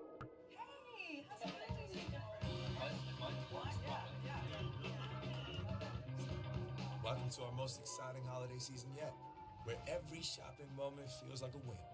Discover the perfect pair and score amazing deals, all from the comfort of your phone. Plus, with StockX, every item you order from us. work to save Mackenzie. The man who initially called 911 to report the incident arrives on the scene to give his side of the story. I was the one that called it in. You called it in? Yeah, I saw it. I was coming back from breakfast. Okay. I pulled up to the corner there. Okay, we appreciate you giving us a call. Yeah. Someone in it, obviously? Yeah. Yeah. So that's a bummer. I didn't want to get stuck, and I'm like, I don't know what's going on. Right. No, I appreciate you giving us a call. Absolutely appreciate it. They fucking were hitting it, man. Yeah. I mean, obviously. Because I saw that front end. They definitely hit it hard. Destroyed. Right. All right. Well, what a way to start your Sunday. I guess better than theirs. Huh? Right. Bro, I appreciate the call, sir. Thank you. It's clear the driver was recklessly speeding before hitting the building, so police are quick to collect evidence and figure out the names of everyone in the car and what truly happened leading up to the crash. Grab everything over here. We'll just take it back to the property room. Well, we just take the whole bag. Yeah, throw it all in there. Anything relevant? Two phones. One's dead. Anything else over here? Rest in peace, buddy. He's gonna go verify with the BMB image. Holy smokes. Dominic, her boyfriend. Okay. How old is Dominic Russo? 17? 18? All right, guys, I'm turning off. I think that's it. I don't see anything else, you? All right. Inside the car, police identified all the suspects and found multiple bags of weed and other marijuana devices in Mackenzie's bag, as well as psilocybin mushrooms. Thankfully, Mackenzie survived after being transported by helicopter to the nearest hospital. Her parents were called to inform them of the incident, and they rushed to the hospital. Unfortunately for them, all they knew was that Mackenzie was in an accident, and this officer is going to have to break everything to them. Dave, what did they tell you? Nothing. Okay, she was life flighted here. Yeah, I wouldn't know that. Okay. No. Who else was there? You want to sit down? Oh my God. Let me say this. Progress in Alameda, car into a building. 2 are deceased in the vehicle. Daughter's driving. Who died? I don't know whether, there's one that we don't know. His name's Jacob. Does anyone know Jacob? Dom? No, stop. Let him talk. Guys, I know, we've been dealing with this. Your daughter's okay. She's talking to us. I talked to her, okay? Your daughter's alive, okay? Your daughter's alive. She was driving, okay? Who's that? Jacob and who? I think, what's the name you said? Dom? It might be. Oh my God. Stop. What's his relation to you? Okay, yeah, then Dom was in the car. Stop. Are you kidding me? It's right now, it's ongoing investigation. Speed is definitely a factor. So are drugs. Tom is dead? Tom is dead? Is that what you're saying to me? Look at me. Is that dead? Dead? There's no way for me to say anything right now, man. This is a serious situation. Dom with curly. It's the same Dom, maybe it's a different Dom. It could be a different Dom. Might be a different Dom. What's that? Does she know about their third? No, not at all. Well, we're gonna keep it that way for okay. Even though the parents' reaction is whatever, I'm not gonna analyze it because it's a bad faith to assume that she knows anything at all. You guys act like she knows her daughter's a killer. Like, are you fucking stupid? She's getting worked on now, okay? Call boss. Hey, so she's not gonna be up for a long time. She's in surgery. Oh God, help me. All right, I gotta talk to you one more time. Just to let you know where we stand as a police department, okay? Where we stand today, okay? Full transparency here. There's drugs in the car. She had a bag of mushrooms on her and a scale. Full transparency, guys. I'm sorry, I'm ripping the band-aid off. Drugs in the car. Awake, but not awake, so she was In and out of consciousness. No. Should be fully extracted from the vehicle. IFD. I know she has a severe leg injury. But like I said, she was speaking, and she had her seatbelt on. The fact that Mackenzie was wearing her seatbelt while her passengers Dominic and Davion were not raises questions about her intentions. This detail suggests potential premeditation, as she might have anticipated the crash and taken measures to protect herself, indicating awareness of the impending danger. Yeah, Okay, this analysis can fucking suck it. I don't give a fuck. Normally I'm kind of more chill with these videos. They're gonna give analysis. I'm like, try not to make assumptions. What a stupid analysis. What the fuck? What? Because more often than not, even though you might be a whatever you want, like cool guy or girl, whatever, most drivers, even young, wear seatbelts. That's just what it is, right? And very often, very commonly, especially if you're kind of like partying, whatever, people double their seatbelt. They should put their seatbelts on. I put mine. People don't put their seatbelts on. Super extremely common. And even in that scenario, right? What you say and how you interact with your friends, okay, won't really impact whether they put their seatbelt on or not. Okay, and most of the time, people don't even fucking bother telling anybody. So if you said, guys, take off your seatbelt, bro, that probably didn't happen, I would fucking say almost 90% didn't happen, okay? And she had her seatbelt on. The fact that Mackenzie was wearing her seatbelt while her passengers Dominic and Davion were not raises questions about her intentions. This detail suggests potential premeditation, as she might have anticipated the crash and taken measures to protect herself, indicating awareness of the impending danger. Yeah, that would probably saved her life. 100% saved her life. She had a seatbelt on. Oh. I don't believe the others did. When breaking tragic news to the victims' families, police are trained to try and comfort the family as much as possible. While the Shirillas are clearly heartbroken, the officer did a good job of calmly explaining the situation and reassuring them that they know their daughter is alive and well. However, for the family of Dominic's, the task would be much more devastating, and they'll have to tell Dominic's father everything. Keep in mind, he currently doesn't even know his son was involved in an accident, let alone deceased. Go ahead, take a seat. So, You know what time it happened? no, we don't. Right now, what we do know 100% is somebody called it in, somebody passing by at around 6:15, 6:30. Called in, what, the car was smashed somewhere? Yeah, so what it appears that happened is they were going westbound on Progress from Pearl Road. They went... Right here in Strongsville? Yeah, in Strongsville.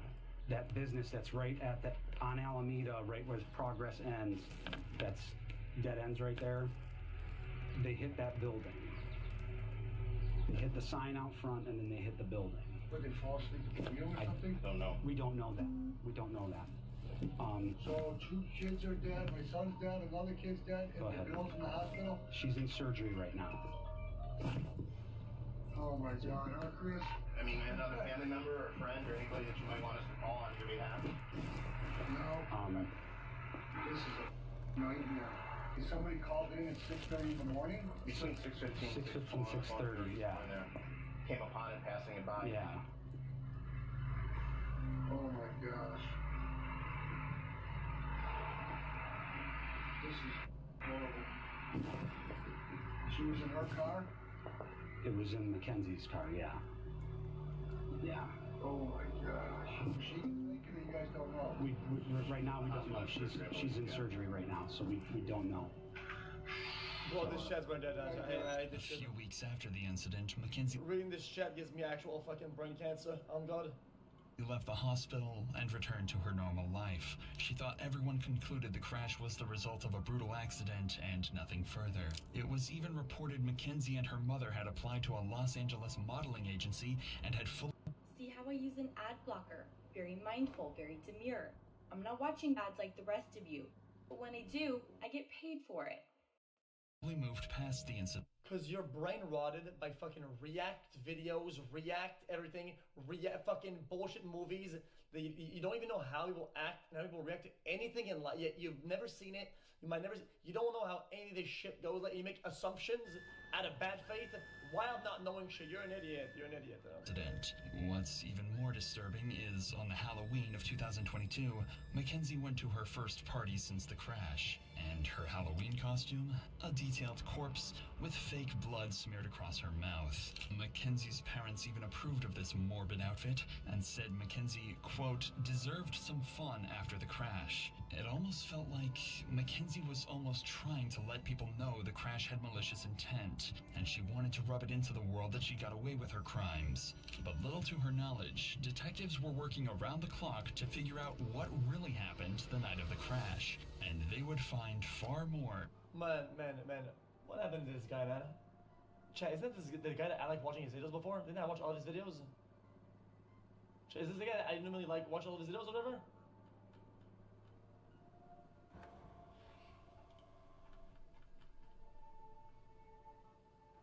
Yeah, I usually watch his videos way back at, like a year ago, like whatever. But then he changed his style, and now I generally think he does bad faith on purpose to rage bait and clickbait. I'm not kidding you. Look, I used to watch all of his videos, and I started watching them. His takes are just bad faith, and he knows he's doing that just for clicks. It's insane. Some fun after the crash. It almost felt like Mackenzie was almost trying to let people know the crash had malicious intent, and she wanted to rub it into the world that she got away with her crimes. But little to her knowledge, detectives were working around the clock to figure out what really happened the night of the crash, and they would find far more than they could have ever expected. But before that, I want to give you guys a solution to some of the crimes in my videos. A way to prevent your... No, I'm not gonna say. I'm not waiting until the end to have an analysis on this. Okay, the guy that suggested that potential knowing what was gonna happen, that she had her seatbelt on and that they didn't. Brother, Like, what? Let's get back to Mackenzie. To factually solve this case, it's critical for detectives to understand exactly what happened leading up to the crash. Luckily for them, Davion's phone was connected to a safety app called Life 360, which allows friends and family of Davion to track where he is at all times. I just want to show you. I don't know, explain it. So this is when they were going down Progress Drive, and then you know how there was like tire tracks before it, like on that side grass. So that's the sign. That's when it hits the sign. And then that's where she curved exactly right on. Gotcha. Missed those two rocks and went right into the sign, the side of it. But I'm just confused on how the back of the sign was messed up, but she went right into that wall. Right. No, so you can see like the hard braking was right at the wall, and then her high speed after the hard braking was 90 miles per hour. Wow. So it says it's a recording. Does that play? So, I mean, what does it mean? Or just screenshots? It's just a track. Yeah, it's like my parents have me in a circle so they can see where I go, and it just follows you wherever you go. And Davion had us in. Yeah, you can send the screenshots right to the email, and I'll get them all to the detective. So I spoke to friends that were at the party. I wasn't personally there, but that they might have been on psychedelics. Kenzie was the driver, and they said that she took a nap. But if you know psychedelics, that's like a 8 hour to 12 hour, like yeah, you cannot sleep.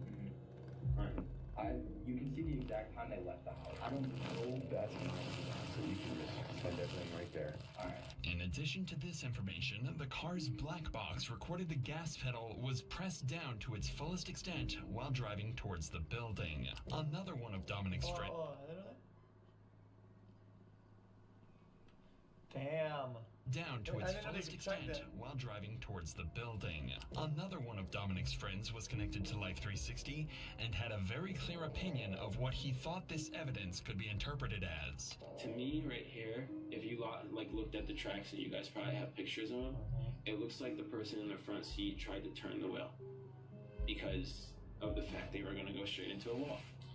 And it doesn't say she heart broke once. It was 90 miles per hour down that whole road. And I also think because of Kenzie's and Dominic's history that they were fighting, I think Davion went on his phone to distract himself from the fighting. Although they were on drugs, they can also still be fighting with being on drugs. It could have just been like careless mistake. Like I don't think Kenzie, even if she was like at road rage or she was arguing, I don't think her intention was to kill two people no matter what. However, while this evidence is useful and certainly adds suspicion, it doesn't fully reveal Mackenzie's intentions leading up to the crash. Detectives are still uncertain whether or not this was truly an accident or if something much worse was in play. Okay. This is when... You know, it's crazy how you make an assumption is like a really fucking bad faith and it make a pretty like very good faith one over there, right? Because more than not, I mean, have you ever pressed the gas pedal on a car fully? Never. Never. Police conduct a series of interviews with Dominic and Mackenzie's closest friends and family to see what their opinions are and if they have any additional evidence to help the case. And they would find much more than they had anticipated. Understand you're not under arrest. Yeah. You walk out anytime you want. We have approximately 10 questions that we want to ask you. And so, how long were you guys in a relationship, you and her? Well, we were all friends in a friend group at first. I ended up dating her for a little bit, like probably over the summer. I was only dating her for probably like a month and a half or like 2 months, and then me and Dom found out that she was cheating on us basically, but it wasn't like anything official, so it wasn't a hard feelings like with whatever happened. I just kind of was like, after me and Dom found out about that, we had no problems with each other or nothing, but they were on and off, and I kept on talking to her still while they were on and off because we were all still in the friend group and stuff. So, and then we kind of just like stopped being intimate, you know what I'm saying, and we're just friends. So, describe the relationship. What was she like as your girlfriend? Like, I don't really have much with her relationship wise because we didn't date that long, but like friend wise, like she was crazy. Like she like mentally just not all there? I mean, yeah, I don't think she's just mentally all there. Like, so this shit's branded, man. Brother, if you're at that age and you have a chance with a girl, whatever, and you don't have a lot of options, brother, that's perfectly reasonable, okay? The reality is, you have no options. and you've had no options for a while, and if you had an option, you would go all in. Whether she's on with somebody or whatever, you would go all in, and that's just the reality is. Like a lot of people, I'm not shaming that. I think that's the reality is. That's the reality. It's not cock shit or whatever the fuck. It's not having a lot of options. What about it? Like, I personally feel like she was trying to kill herself in that crash, and she failed on doing so. Why did Dom put up with this? Do you know? I've personally been told that she did voodoo on him. She has told people that she put a spell on him so that he couldn't break up with her. That she had like grabbed a piece of his hair, and that she had a doll in her room for Dom, and that she literally put a spell on him. Is what she would tell everyone. It's like she truly believed in that kind of stuff, and she also uses the pendulum. I know too, to try to get answers. She tries to use it now to talk to Dom. Do you think Mackenzie had it in her to drive a car into a wall?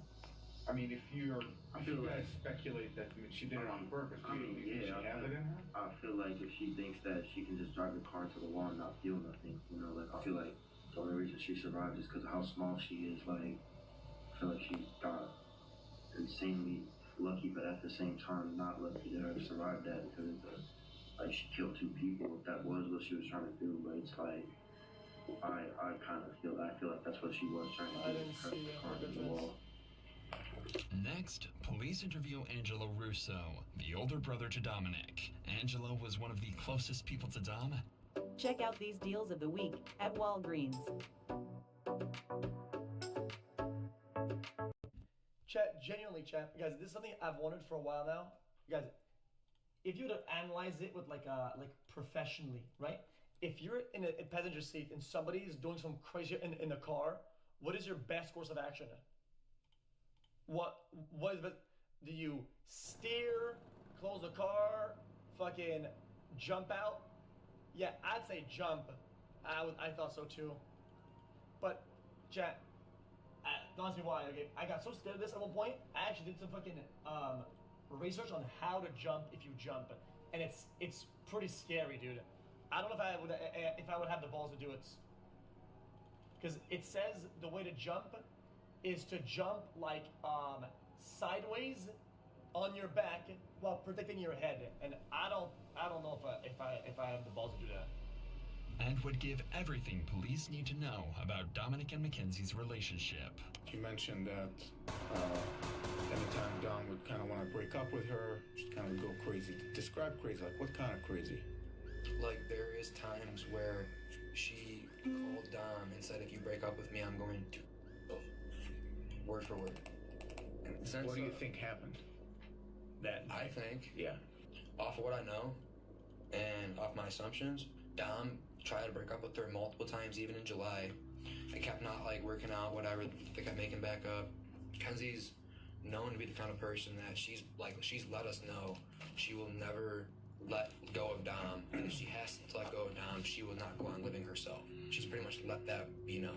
Because you're going 94 miles an hour, you don't have a very fast car to begin with, you were stomping that gas pretty much the whole entire time. There's no brake marks on the street at all. Even before the hit, you would think that some type of instinct would kick in and slam on the brakes, but to my knowledge, she went straight into it. To me, it seems like they were in a fight. I think that she took it upon herself to purposely crash into that wall. I think that he must have been trying to talk her down the whole time. They swerved off to the right at the end. I think he might have grabbed the wheel towards the end of it, maybe trying to spin him or something. Who knows? She could have been bear hugging it. I don't know. They're hitting bumps too. They're going 90. You could have not, like, I don't know what's going through his head, you know?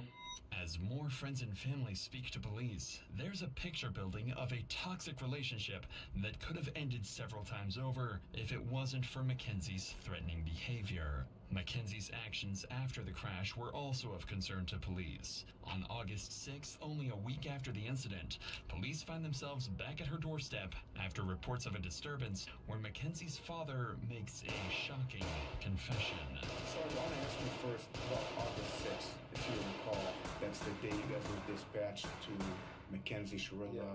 Can you tell me about that day? So we were dispatched up to the room for a disturbance. Once we arrived up on the room, she was upset with her dad. We asked the dad to step out, and like we're trying to calm him down, and he's like, you know, you guys probably know who I am. At one point in the conversation, conversation. He's like, I feel like my daughter needs a psych evaluation. And he's like, you know, because like, you know, she's not, you know, thinking clearly and word for word what he said. Like, I don't recall every word that he said. He was pretty hysterical. He was pretty upset. She was upset with her dad because like she wanted the lady to go to the funerals.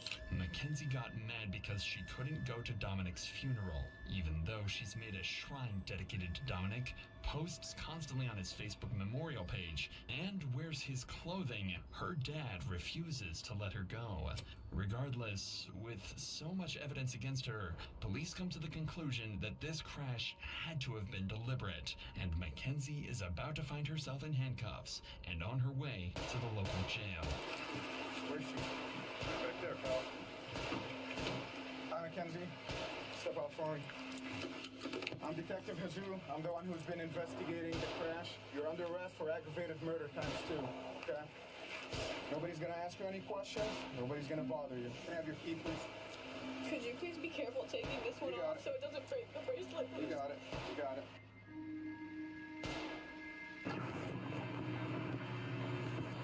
Recording. Mounted. Wi-Fi connected.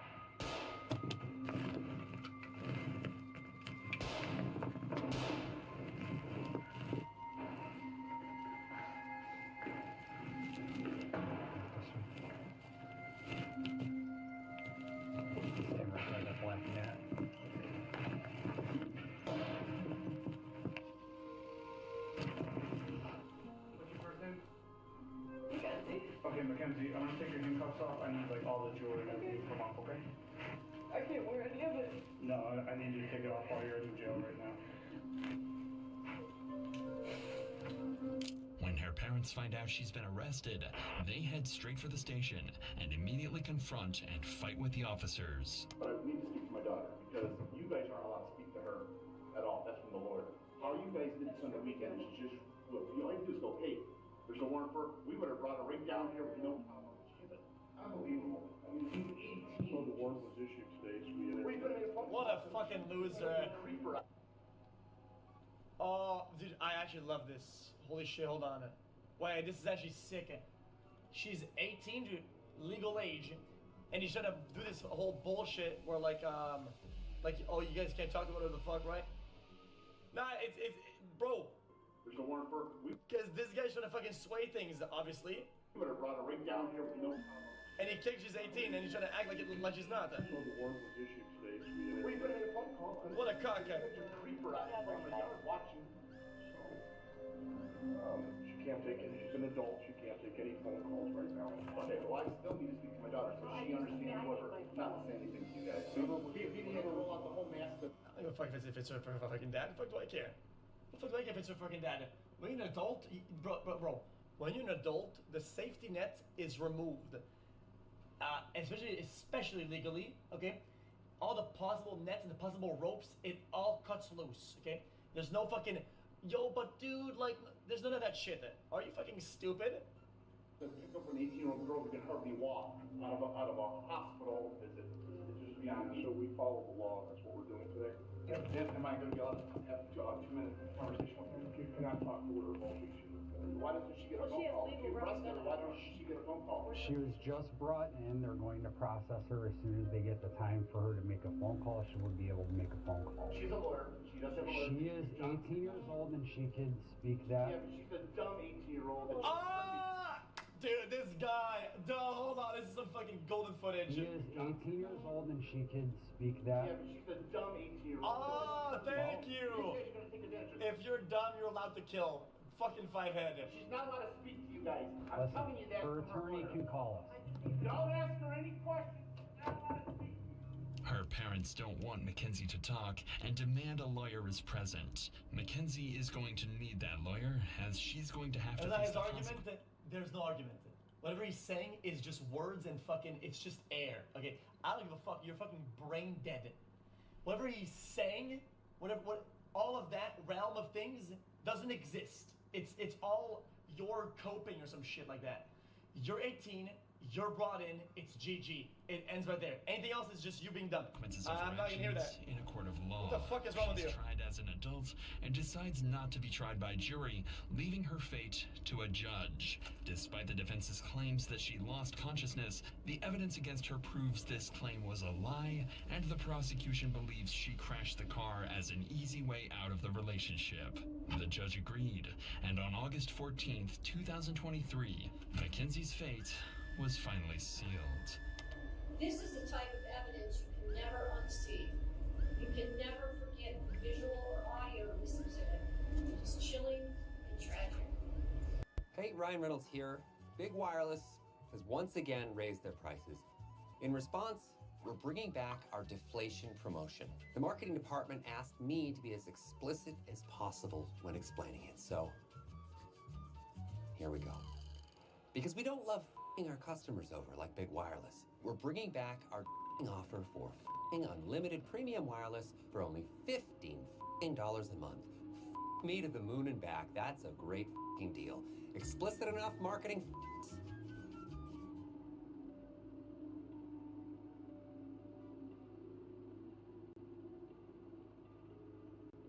As you review that exhibit, you know that you are watching the oncoming deaths of two people, and there's nothing that will stop it. Exhibit 802 crystallizes the deadly decision-making of the defendant. She morphs from a responsible driver to literal hell on wheels as she makes her way down the street. The mission was death. Mackenzie alone decided to push the pedal to the floor and demand the ultimate speed of that vehicle to 90 to 100 miles per hour. Mackenzie decided death was the ultimate goal that day, and she alone made that decision for Dominic and Davion, and she continuously acted in a manner to achieve her purpose. In the early morning hours of July 31st, 2022, her purpose was to kill Dominic Russo and Davion Flandin. Her actions were controlled, methodical, deliberate, intentional, and purposeful. This was not reckless driving. This was murder. On August 14th, Mackenzie was found guilty on 4 counts of murder, 4 counts of felonious assault, 2 counts of aggravated vehicular homicide, 1 count of drug possession, and 1 count of possessing... I'm confused. 4 murders? Like 4 counts of murder? How? Criminal tools. She's facing 15 years to life and is currently being held in the Ohio Reformatory for Women. Her first opportunity for parole will come in October of 2037. Wait, if they're minors, it double counts?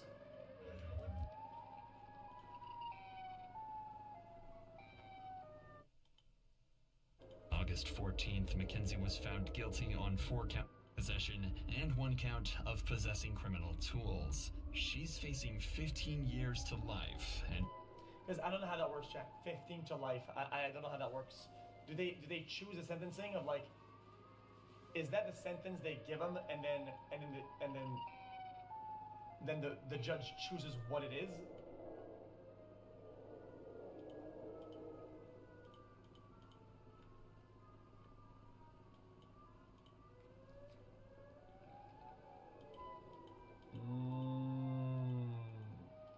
Oh, so it's life, but you can have parole if you ask for it at 15.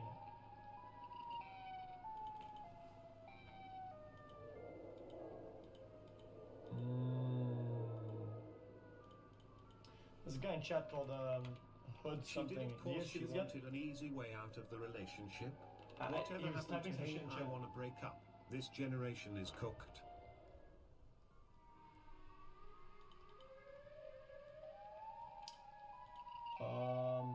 It's not, it might not be exactly the truth, but it's the argument that they pushed to the best of their ability, what the evidence that they had, and it's the one that went through and the jury accepted, so I'm not going to make conclusions about that.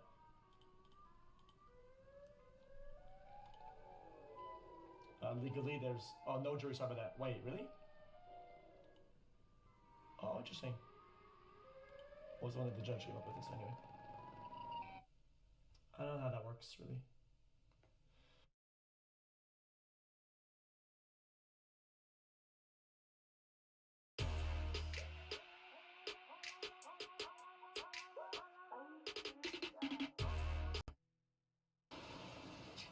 Hello, A as bit well. delayed, but I've been lurking since the beginning.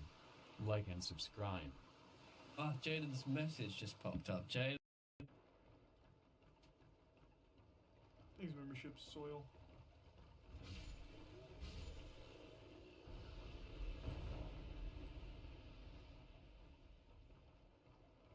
There we go.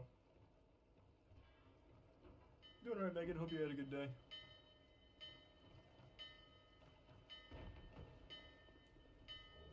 Thanks, Solo. I don't know about that. Thanks, membership, Nurse.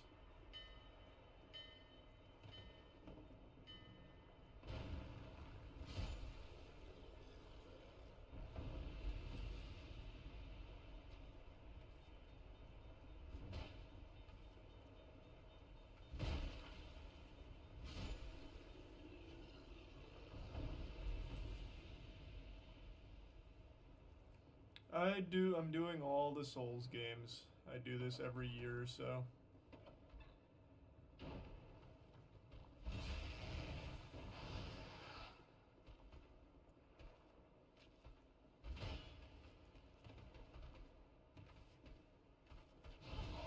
Really? Really?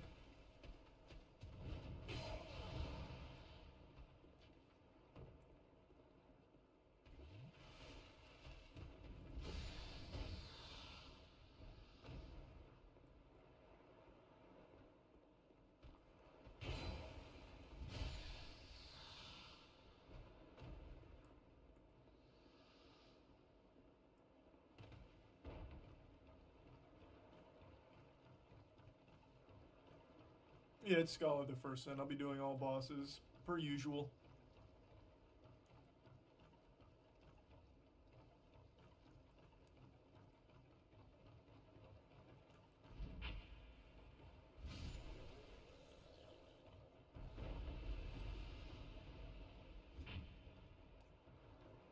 Don't I have to do something up here in order to get down to the boss? I think I do.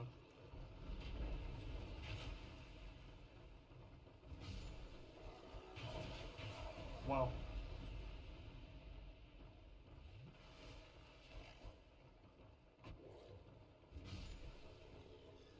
Thanks, membership. That combo was unreal. Thanks, membership, Lely. I really don't feel like wasting a life, Jim. I'll just let myself die after killing him.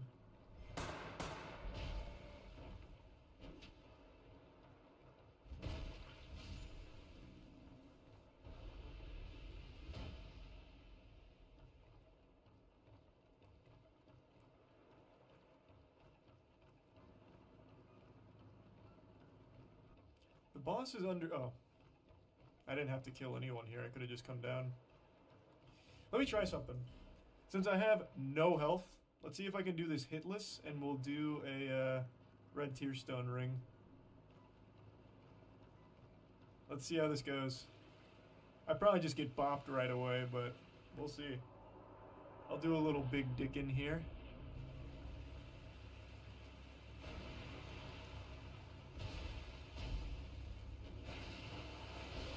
Oh man, I got hit on the backswing. If that doesn't hit, I think I'd get him.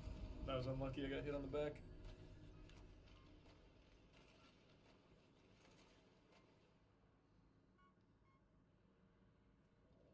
Armored Core was good.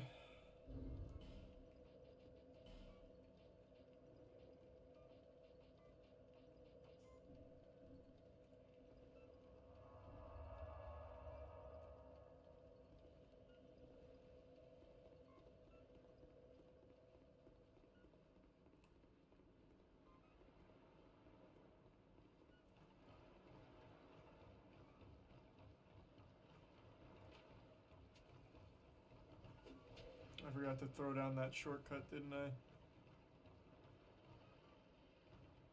Yes.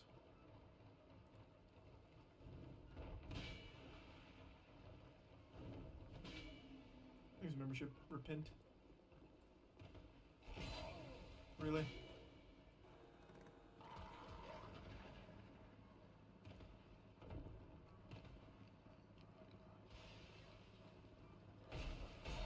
Come Come on, man. Stop. Wait, can I not get there this way?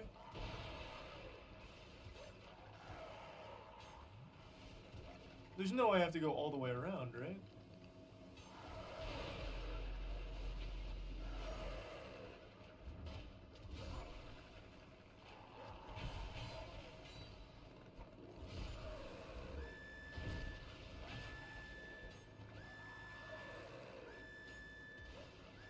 Do you? Because I didn't do the shortcut? Alright, just kill me. You're some poop. You're some ancient.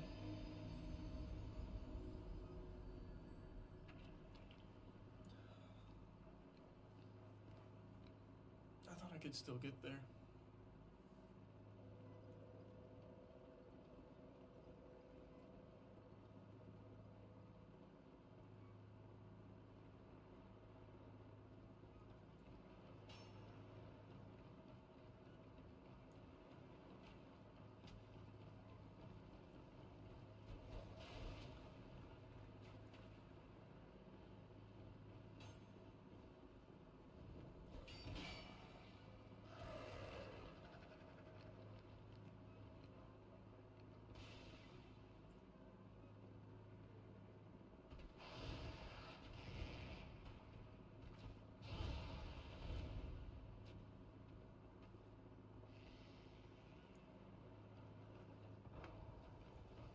On what, Don?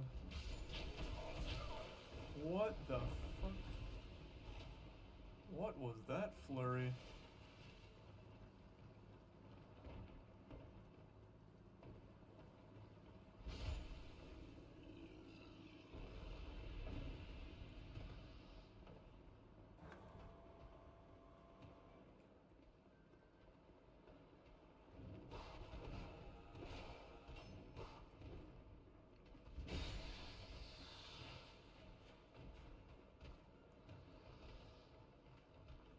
Thanks, a resub, Doomer.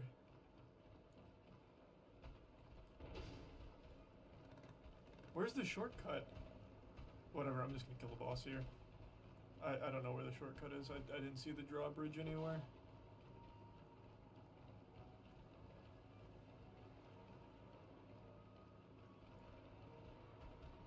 Alright. Here I am.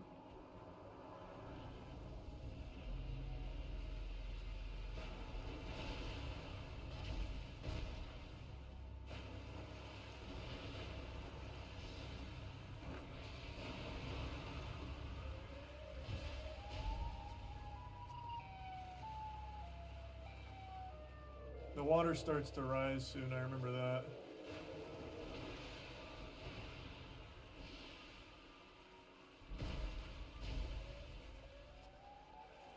Just gonna play it slow. Really? Okay. I definitely thought I was out of range.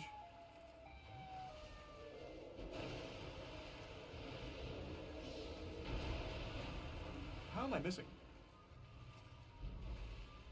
Like, how does that miss?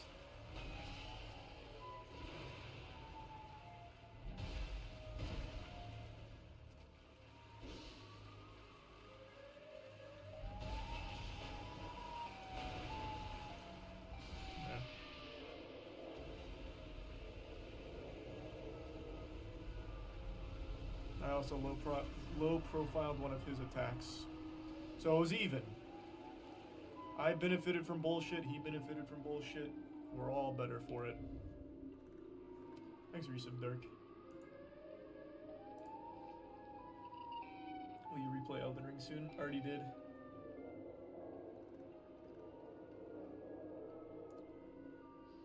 Oh yeah, maybe it would. Beach Boy. Thanks membership, Sully. Doing the summon quests? Whichever leads to bosses. Thanks for resub, Arminus.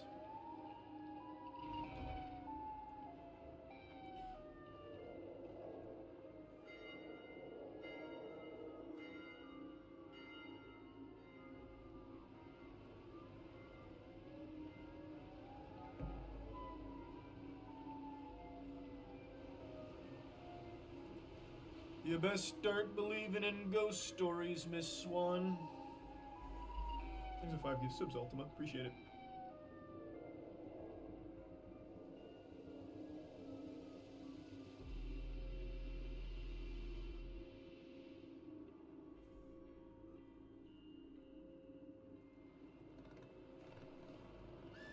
How's Dark Souls 2 isn't the worst Dark Souls propaganda going?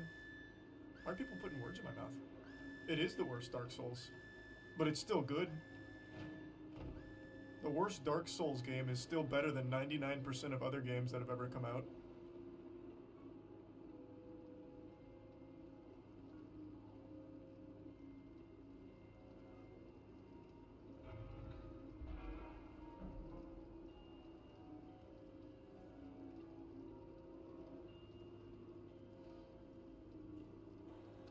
I got no good advice for you, chill. Just don't be weird.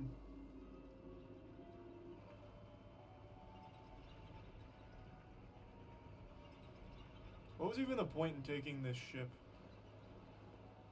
I already unlocked this area.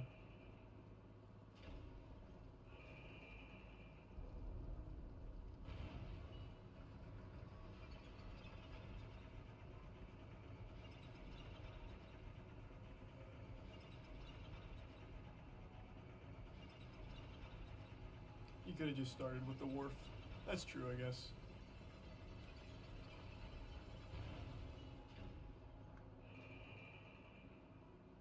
I'm gonna do something though. Otherwise I'm gonna forget.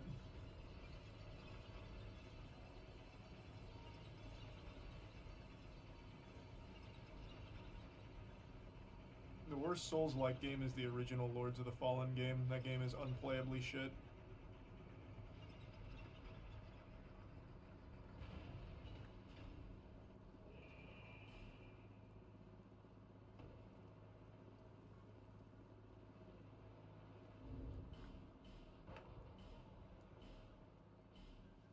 Thanks, Resub Bestis, bro.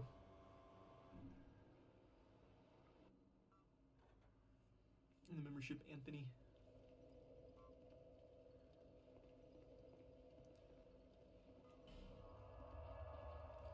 Alright, let's see. What haven't I done yet? Whoops. Did everything in the forest, I think, that I can. There's still more I have to do there later. I don't think I did everything in Heated. Yeah, I think. Oops. Yeah, I think we go here.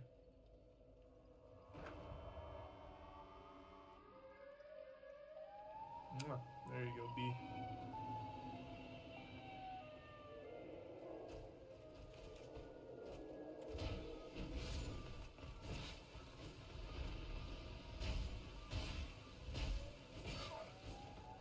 Really, brother?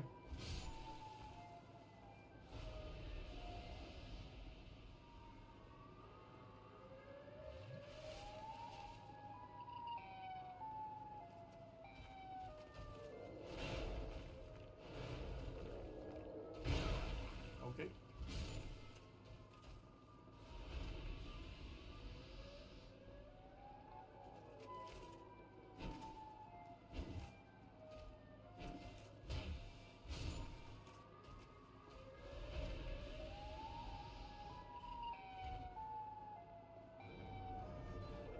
I think it's left here, right? That's the next area I need to go.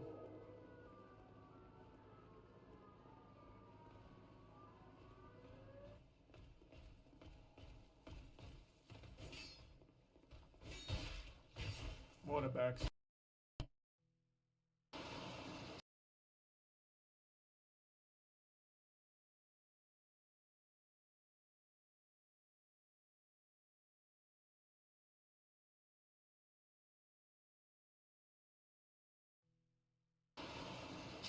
Hello, A bit delayed, but I've been lurking since the beginning. Like and subscribe. Oh, Jaden's message just popped up. Jaden, I'll read that out again in a minute when you're probably back in. Welcome, everybody. Today we're going to be playing some of the best DC servers. Oh, dear, oh dear. We're actually in a 24-hour stream. 12 hours in. 12 hours deep into a 24-hour stream. George has gone to bed. I'm here in the mask. I'm supposed to be playing DayZ. I'm supposed to be doing stuff, but we'll see if that happens. No sound. Don't lie to me. Don't lie to me. Do you have sounds? I can't do. You can't troll me at this hour.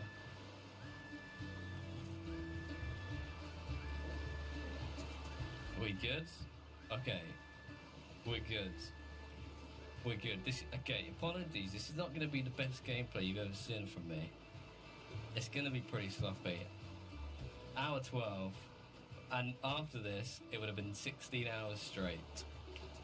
How was your shower on Apple? Honestly, the shower was glorious. I feel reinvigorated, and that apple just didn't quite hit the spot, but that's okay.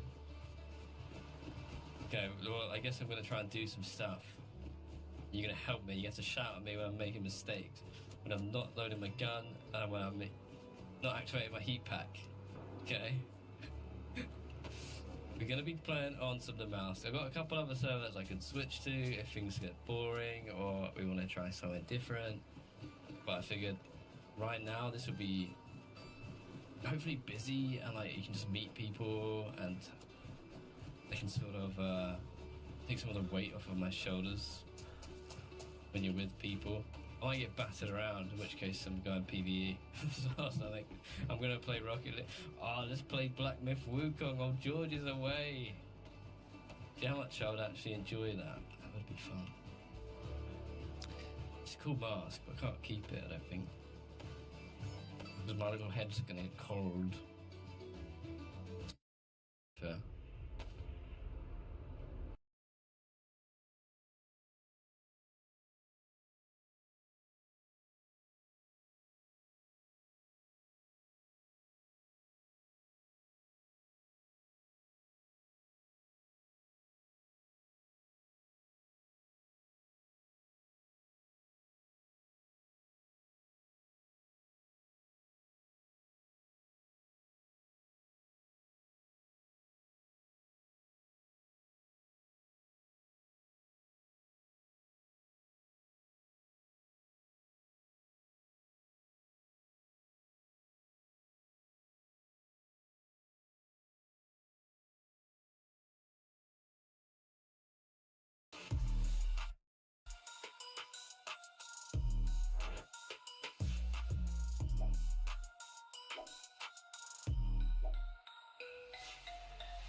Start game.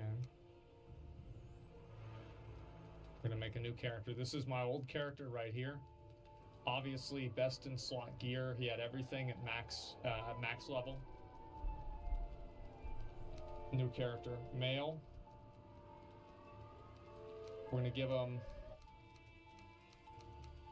I think I had this one here, long hair, and then with a beard, of course.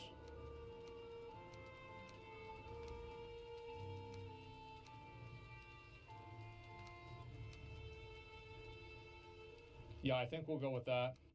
All Father Odin united the worlds. He or something like this. So the bird is Odin.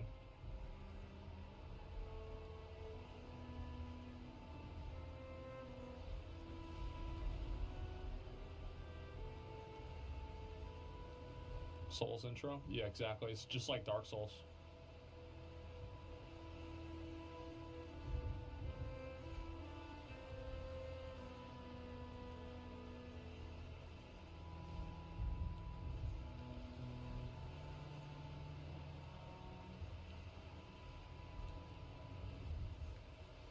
It's time. I have arrived.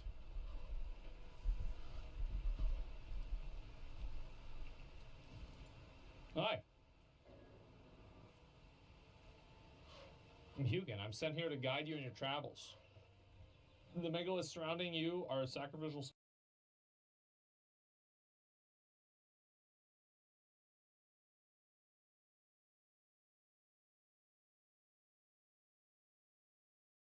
Uop's lawyer actually quit. the Fed case after he couldn't pay him anymore. Because ain't nobody sending them no money. And they ain't had no lawyers. Muab them got locked up on the feds on them grave. One of them gonna snitch on Dirk if they already ain't. From O Block will be home after he snitches on Lil Durk?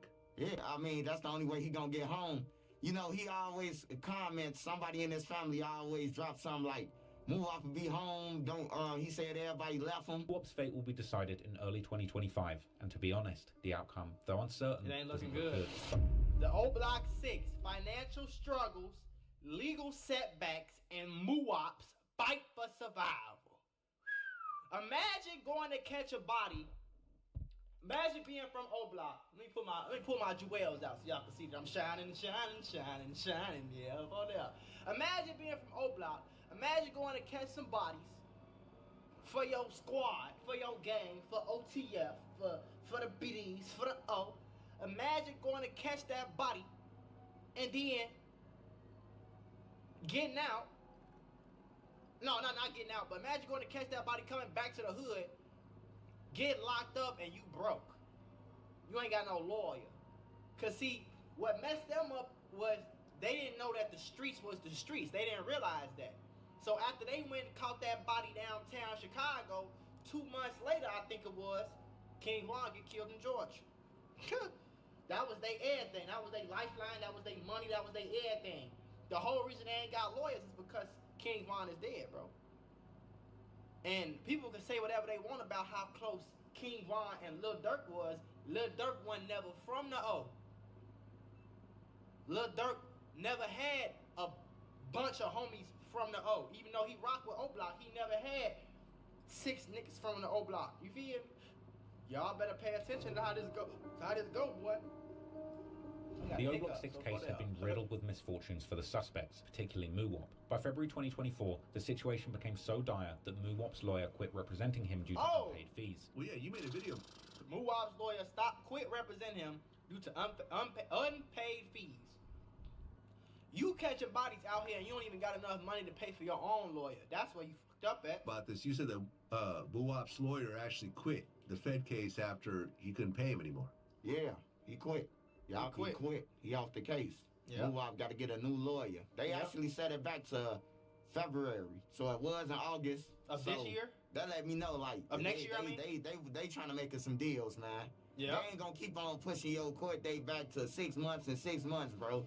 You got to be up in there. You got to be up in there doing some talking, man. For them to keep on pushing it back. According to Trench's news on Vlad TV, the O Block 6 are financially strapped with no money coming in, no lawyers, and no. Where the money coming from? Especially now that Dirk locked up. Even if Dirk was helping them a little bit, where the money coming from? Think about it. All Dirk homies. If you from Chicago, I know you know anything about all Dirk homies is close to Lamron. Y'all gotta understand that Lamron and O Block is that's kind of far. You know that ain't right around the corner. So. Even if Dirk was helping them, which he wasn't, he locked up now too. Ain't no money coming in, bro. It's no money coming in. Everybody out here lost. Finna tell it all, man, to get out. Somebody finna and they ain't gonna tell nobody think about them. Yep. For real, cause ain't nobody sending them no money. And they ain't had no lawyer. How I binge hours on Twitch without a single ad. Meet Pi, the ad blocker that actually works on Twitch, aka. Hold on, y'all, because y'all know I love putting y'all on to that easy money. CashKick.com is a free to use cash rewards marketplace that helps you save and grow your money. This is some of the simplest. Ask you to send them anytime. Download a game, another game, play it. Go to cashkick.com. Skate. They still hollering for.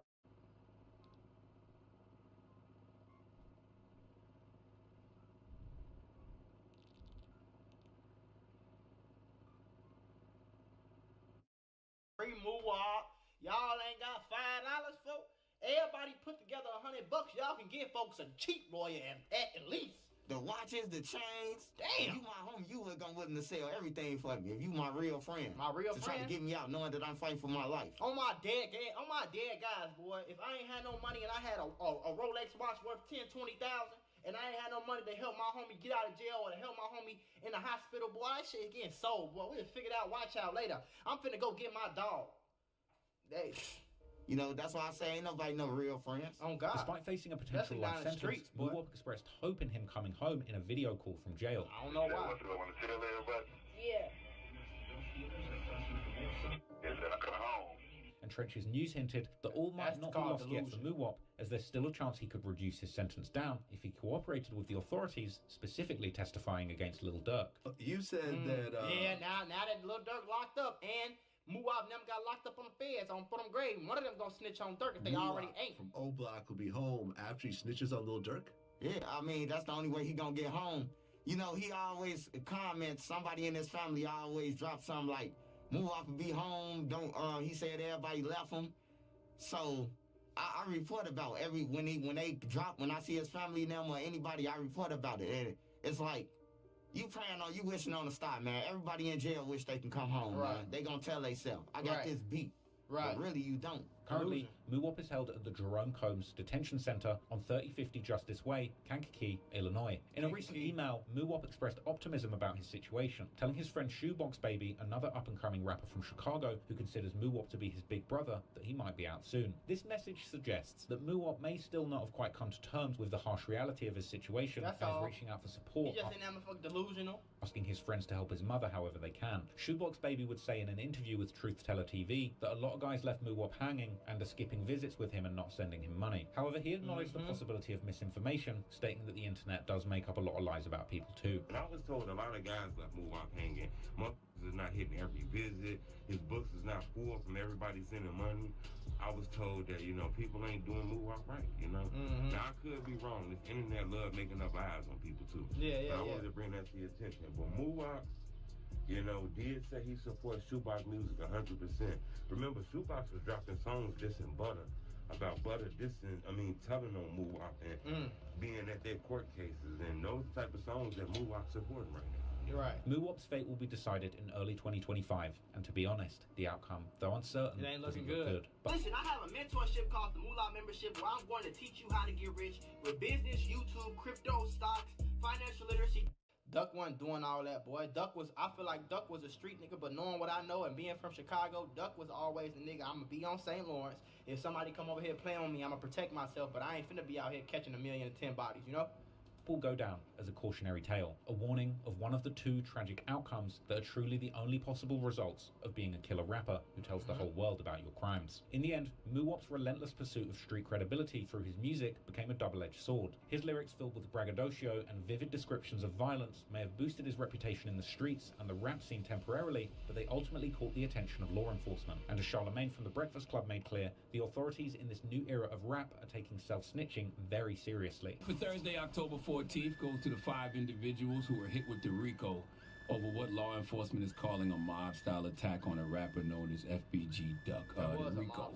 Why do you rappers get online and tell on yourselves? I don't get that your part, Uncle bro. Charlemagne getting on this radio for years telling you to cut that out. Don't get me wrong. I'm happy when y'all do because you make law enforcement's job so easy, and I want that criminal element off the street as well. But what part of your brain makes you think that's okay? I don't know, I've been on bro. this radio for years telling you that what you do online. And will I've been get you on this jammed up. goddamn YouTube channel for 3 years telling y'all, folks, if you keep snitching on yourself, you dumb ass get locked up, gang. Okay. It's important to note that during Muwop's trial, the court ruled that certain rap lyrics from his songs could be used as evidence. Against him. The argument was clear. Incriminating yourself in rap lyrics after committing a crime is neither discriminatory nor racist. It's simply accountability, especially when the victim is another young black man who had his own aspirations of rapping rather than being a killer. Unlike Bob Marley's metaphorical "I shot the sheriff," where no actual sheriffs were reportedly harmed, during the trial, the government introduced several drill songs and their videos as evidence against Muwop. One standout moment was Muwop's line in a snippet of an unreleased song where Muwop rapped casually about killing FBG Duck in a bar where he said, "Dude from 63rd couldn't get back up." Dude from 63rd couldn't get back up. I could hold out the side when we being wrapped up. No applause wrapped up. Yeah, we had to mask up another body that's a blood. And the crazy part about it, bro, is that the music be so weak. Like, gang, that was terrible, bro. I'm sorry, gang. I don't know if nobody of your homies told you before that song was butt. I'm sorry, folks. I'm sure it was true. I'm sure you really did it because you stupid and you got on it. You did. So niggas be hyped up off the fact that I really did that, stupid man. But shorty, it was dumb though, and it was weak. infamous music at least video for made it Put to the O by King Von, with the video of this song depicting an actor playing FBG Duck, as identified in lyrics from the song referring to Duck, and a mobile phone in the video showing a missed call from Duck. In this video, the fictional FBG Duck is seen smashing a brick, possibly a reference to FBG Brick, Duck's blood brother, who was also killed by Get Back Gang, into Von's car. Von then steps out and shoots the Duck lookalike, leaving him dead on the ground in the music video, a scene that was disturbingly close to how FBG Duck was killed in real life just 6 months later. 6 months later, okay, so he did that before. Members of O-Block, including Muwop, often rapped about the acts of violence that they committed, bragging about their criminal activities and taunting their rivals using platforms like YouTube and social media to amplify their message. And apparently, social media was truly being used by the feds too to solve open cases, according to reporting by Charlemagne. Y'all are making law enforcement's job so easy. So easy. I mean, number one, like I said, I wish y'all didn't commit the crimes in the first place. Right. I wish we had more opportunities to give these brothers so they don't commit these crimes in the first place. I wish these brothers had more access to mental health care resources so they could deal with their traumas, so we don't, ever get to this point to where they're projecting, their pain on the other people and continuing to murder each other. But when we get here and these things do happen, why are y'all on social media and in the studio bragging about the crimes you commit? Y'all hate snitches, but you guys are the snitches. This afternoon, the I-Team talking with Chicago. And none of y'all homies was like, hey, bro.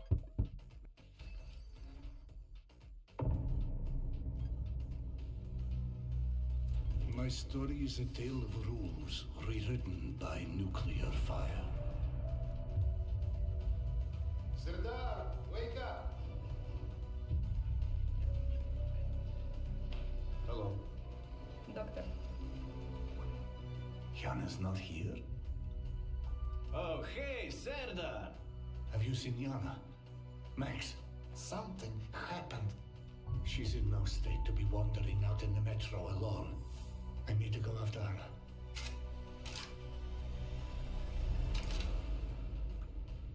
Their bodies, they've been arranged in some sort of ritual. Please, just let Yana be all right. What was that? Maybe you shouldn't say that.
all started with a scientific expedition to the planet Turion,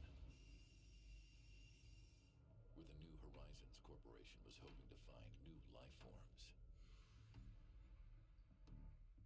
If only they knew back then what evil they would bring to Earth. A data leak started to spread, revealing that New Horizons was conducting military experiments, crossbreeding the human genome with alien DNA. And so, the nightmare began. Now, competing megacorps all over the world are sending mercenaries to retrieve this research data.